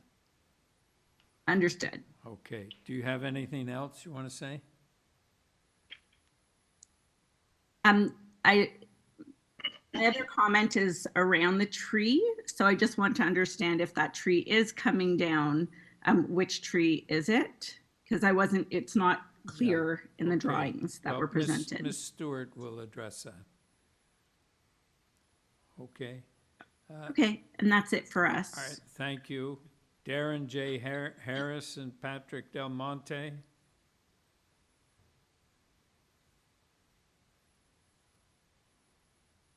Are you able to hear me? Yes. My name is Darren Harris and I reside at 4 WOODYCREST Avenue. Yes, go ahead, sir. There have been a number of changes to the application that I'm learning about from the representative of the homeowner. My main concern would be around the depth of the 2 homes fronting WOODYCREST Avenue, how far back they're going into the property. I understand that there'll be now privacy screens on the balconies, but with those balconies, they're both front and rear balconies, and the new 2 laneway homes, I have a concern about being in a fishbowl in my backyard. We've invested a lot of money into the backyard to enjoy it, a very small city backyard, but we're going to have 4 new families looking down on us. I also agree with my neighbor's concern about the character of the neighborhood. The homes in this parcel of WOODYCREST Avenue are all single family homes. They're all detached homes on lots. This will be the first of its kind on the street that I'm aware, and I don't know of any other homes in the neighborhood. This is a home that was built in 1902. It's very unique in terms of its style and architecture, and these homes will not fit the character of the street. Okay. Anything else you want to say, Mr. Harris? Those are my comments. Thank you. Thank you. Chuck Wong.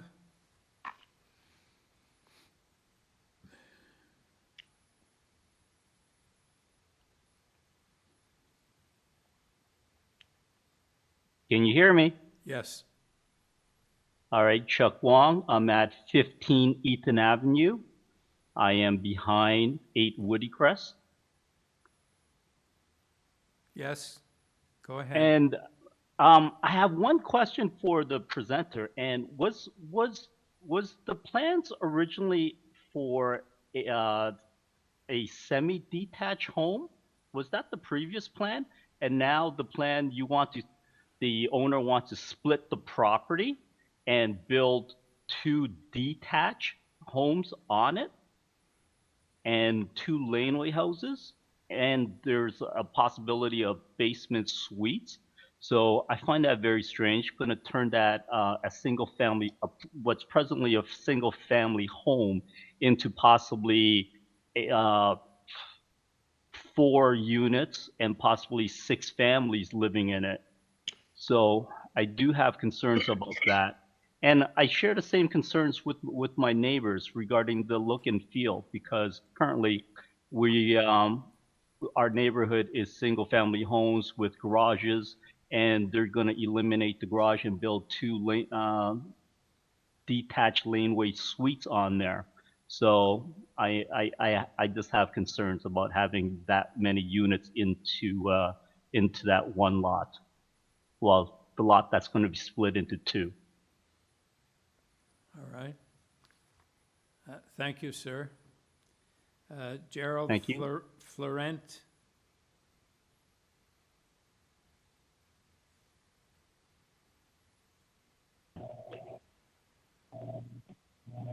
Hello. Yes. Go ahead, sir. Let us have your name and address, please. My name is Gerald Florent, 18 WOODYCREST. Yes. Go ahead, sir. From all the comments and questions that I've heard, my concerns have been addressed. As long as I get a clarification on what tree is coming down, and is there going to be really the possibility of 6 families being housed in a neighborhood that typically is composed of single families, detached house, or semi-detached?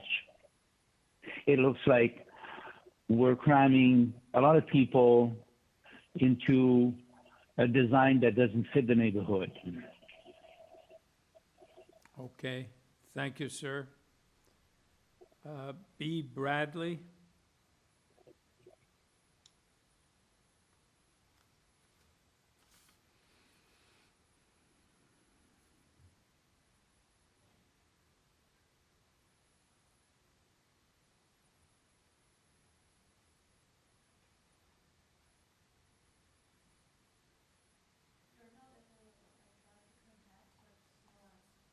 Okay. Ms. Stewart? Yes, sir. Yep. You have some rebuttal? Yes, sir. Thank you. So I think to answer the first question with respect to which tree is being removed, that can be seen on the second page of the slide. Thank you. Yes, you can see that there is the silver maple, which is on, I know that this is turned around in terms of the orientation, so you have to envision this in the other direction. But the north lot is, oh, there, that's helpful. Thank you. So the south lot, if you look in the footprint of the garage, that's where the silver maple is that has to be removed. The tree that is going to be preserved is in the backyard of the north lot, and that tree is a 34 centimeter honey locust. So that's the one that's going to be removed. I'm sorry, retained. The other tree will be removed. With respect to the comments on character, I respect that taste is a subjective preference, but the architect in this case, and I think as recognized by planning staff, really did try to design houses that fit that neighborhood character with a sloped roof, a front gable, and partial third story, and I say partial because it has a smaller footprint than the stories below, which is built within that sloped roof line. And this reflects the house that is existing there on the site today. It also reflects the existing house to the south, which is, I don't want to say it incorrectly, but the house to the south is number 6. So and it's not just those two houses. There are a number of 3-story houses which have a similar design. And you can see that attention has been paid in terms of facade treatments, a combination of brick and wood or wood look siding. So the character really has been taken into account in this design. With respect to the comment on the depth, the proposed houses are at their longest form 16.76 meters. And of course, because of the front yard setback variance, they're positioned a little bit closer to the street than would be required as a minimum. So what that means is that the houses could actually be shifted 0.74 meters further into the backyard without triggering a variance under the bylaw.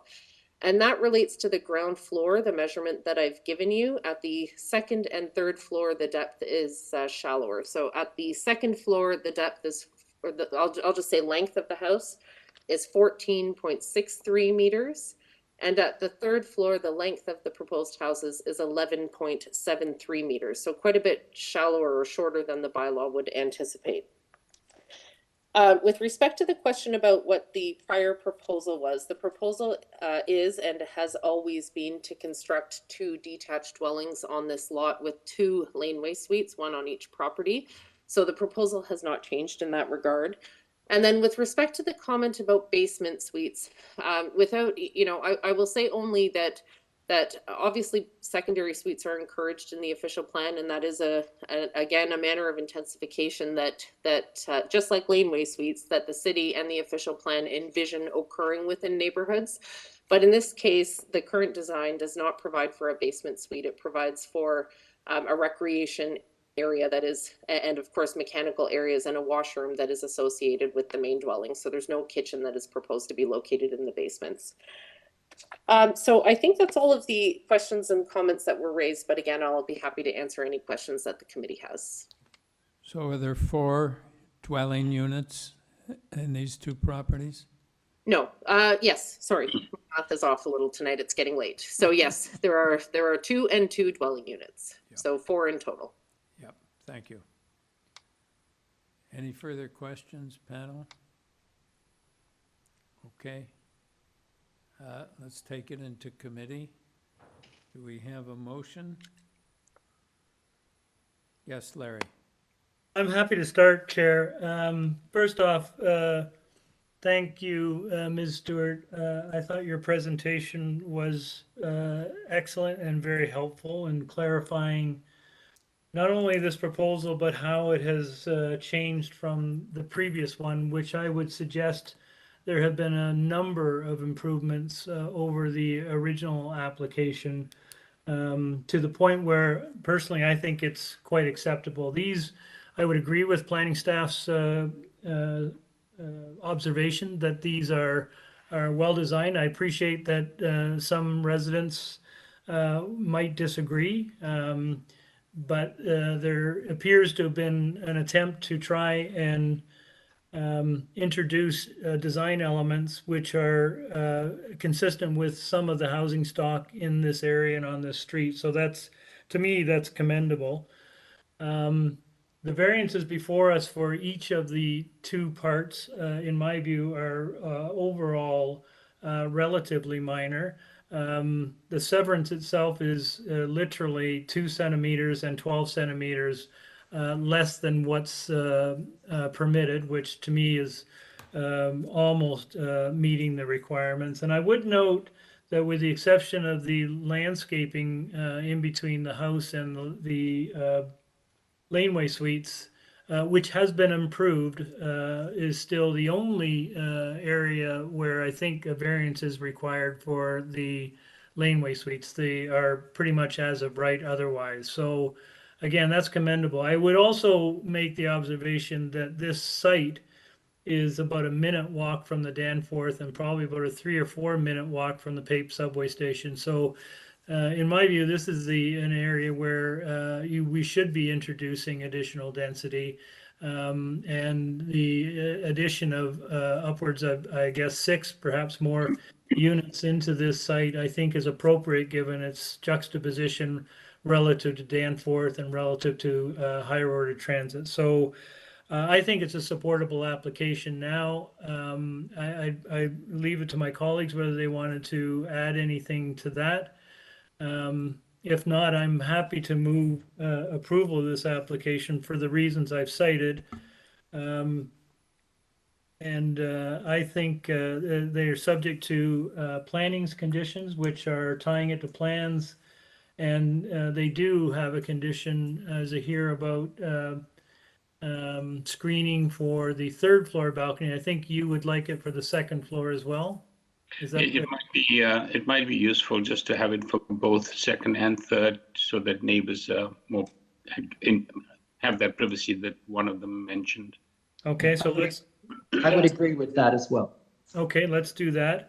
There are several forestry conditions for part 1, the conditions 1, 2, and 3, and for part 2, conditions 1 and 2. There is a forestry advisory memo, which I assume that the agent and the owner have reviewed and are comfortable with. Conditions from TTC and the standard engineering conditions for the consent.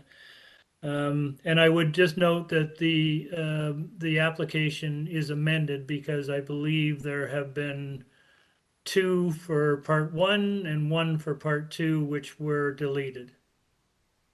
Chair, does that catch everything? I have something about a staff report with 2 conditions. I don't know what they are, but That was the planning conditions. Yes, I mentioned that. Oh, you did? Okay. One was tying it to plans for the front yard setback, and the other was for screening for the 3rd story balcony. But I think we've made the screening for both the 2nd and the 3rd story balconies. Okay, good. Okay, do we have a seconder? Yes, here. All in favor? You have your approval. Thank you, Ms. Stewart. And that concludes our list at 6:18 p.m. 6:18 p.m. We Yes. adjourn. Yes. Thank you, Thanks, everyone. Thanks, thanks, Sabrina. Travel safely home, please. John and Sarah and Donald. Yes. What about I'm Larry? gonna stay here for What a about bit. Larry? All that ice and snow. You'll be comforted to know that as of 6:18, there's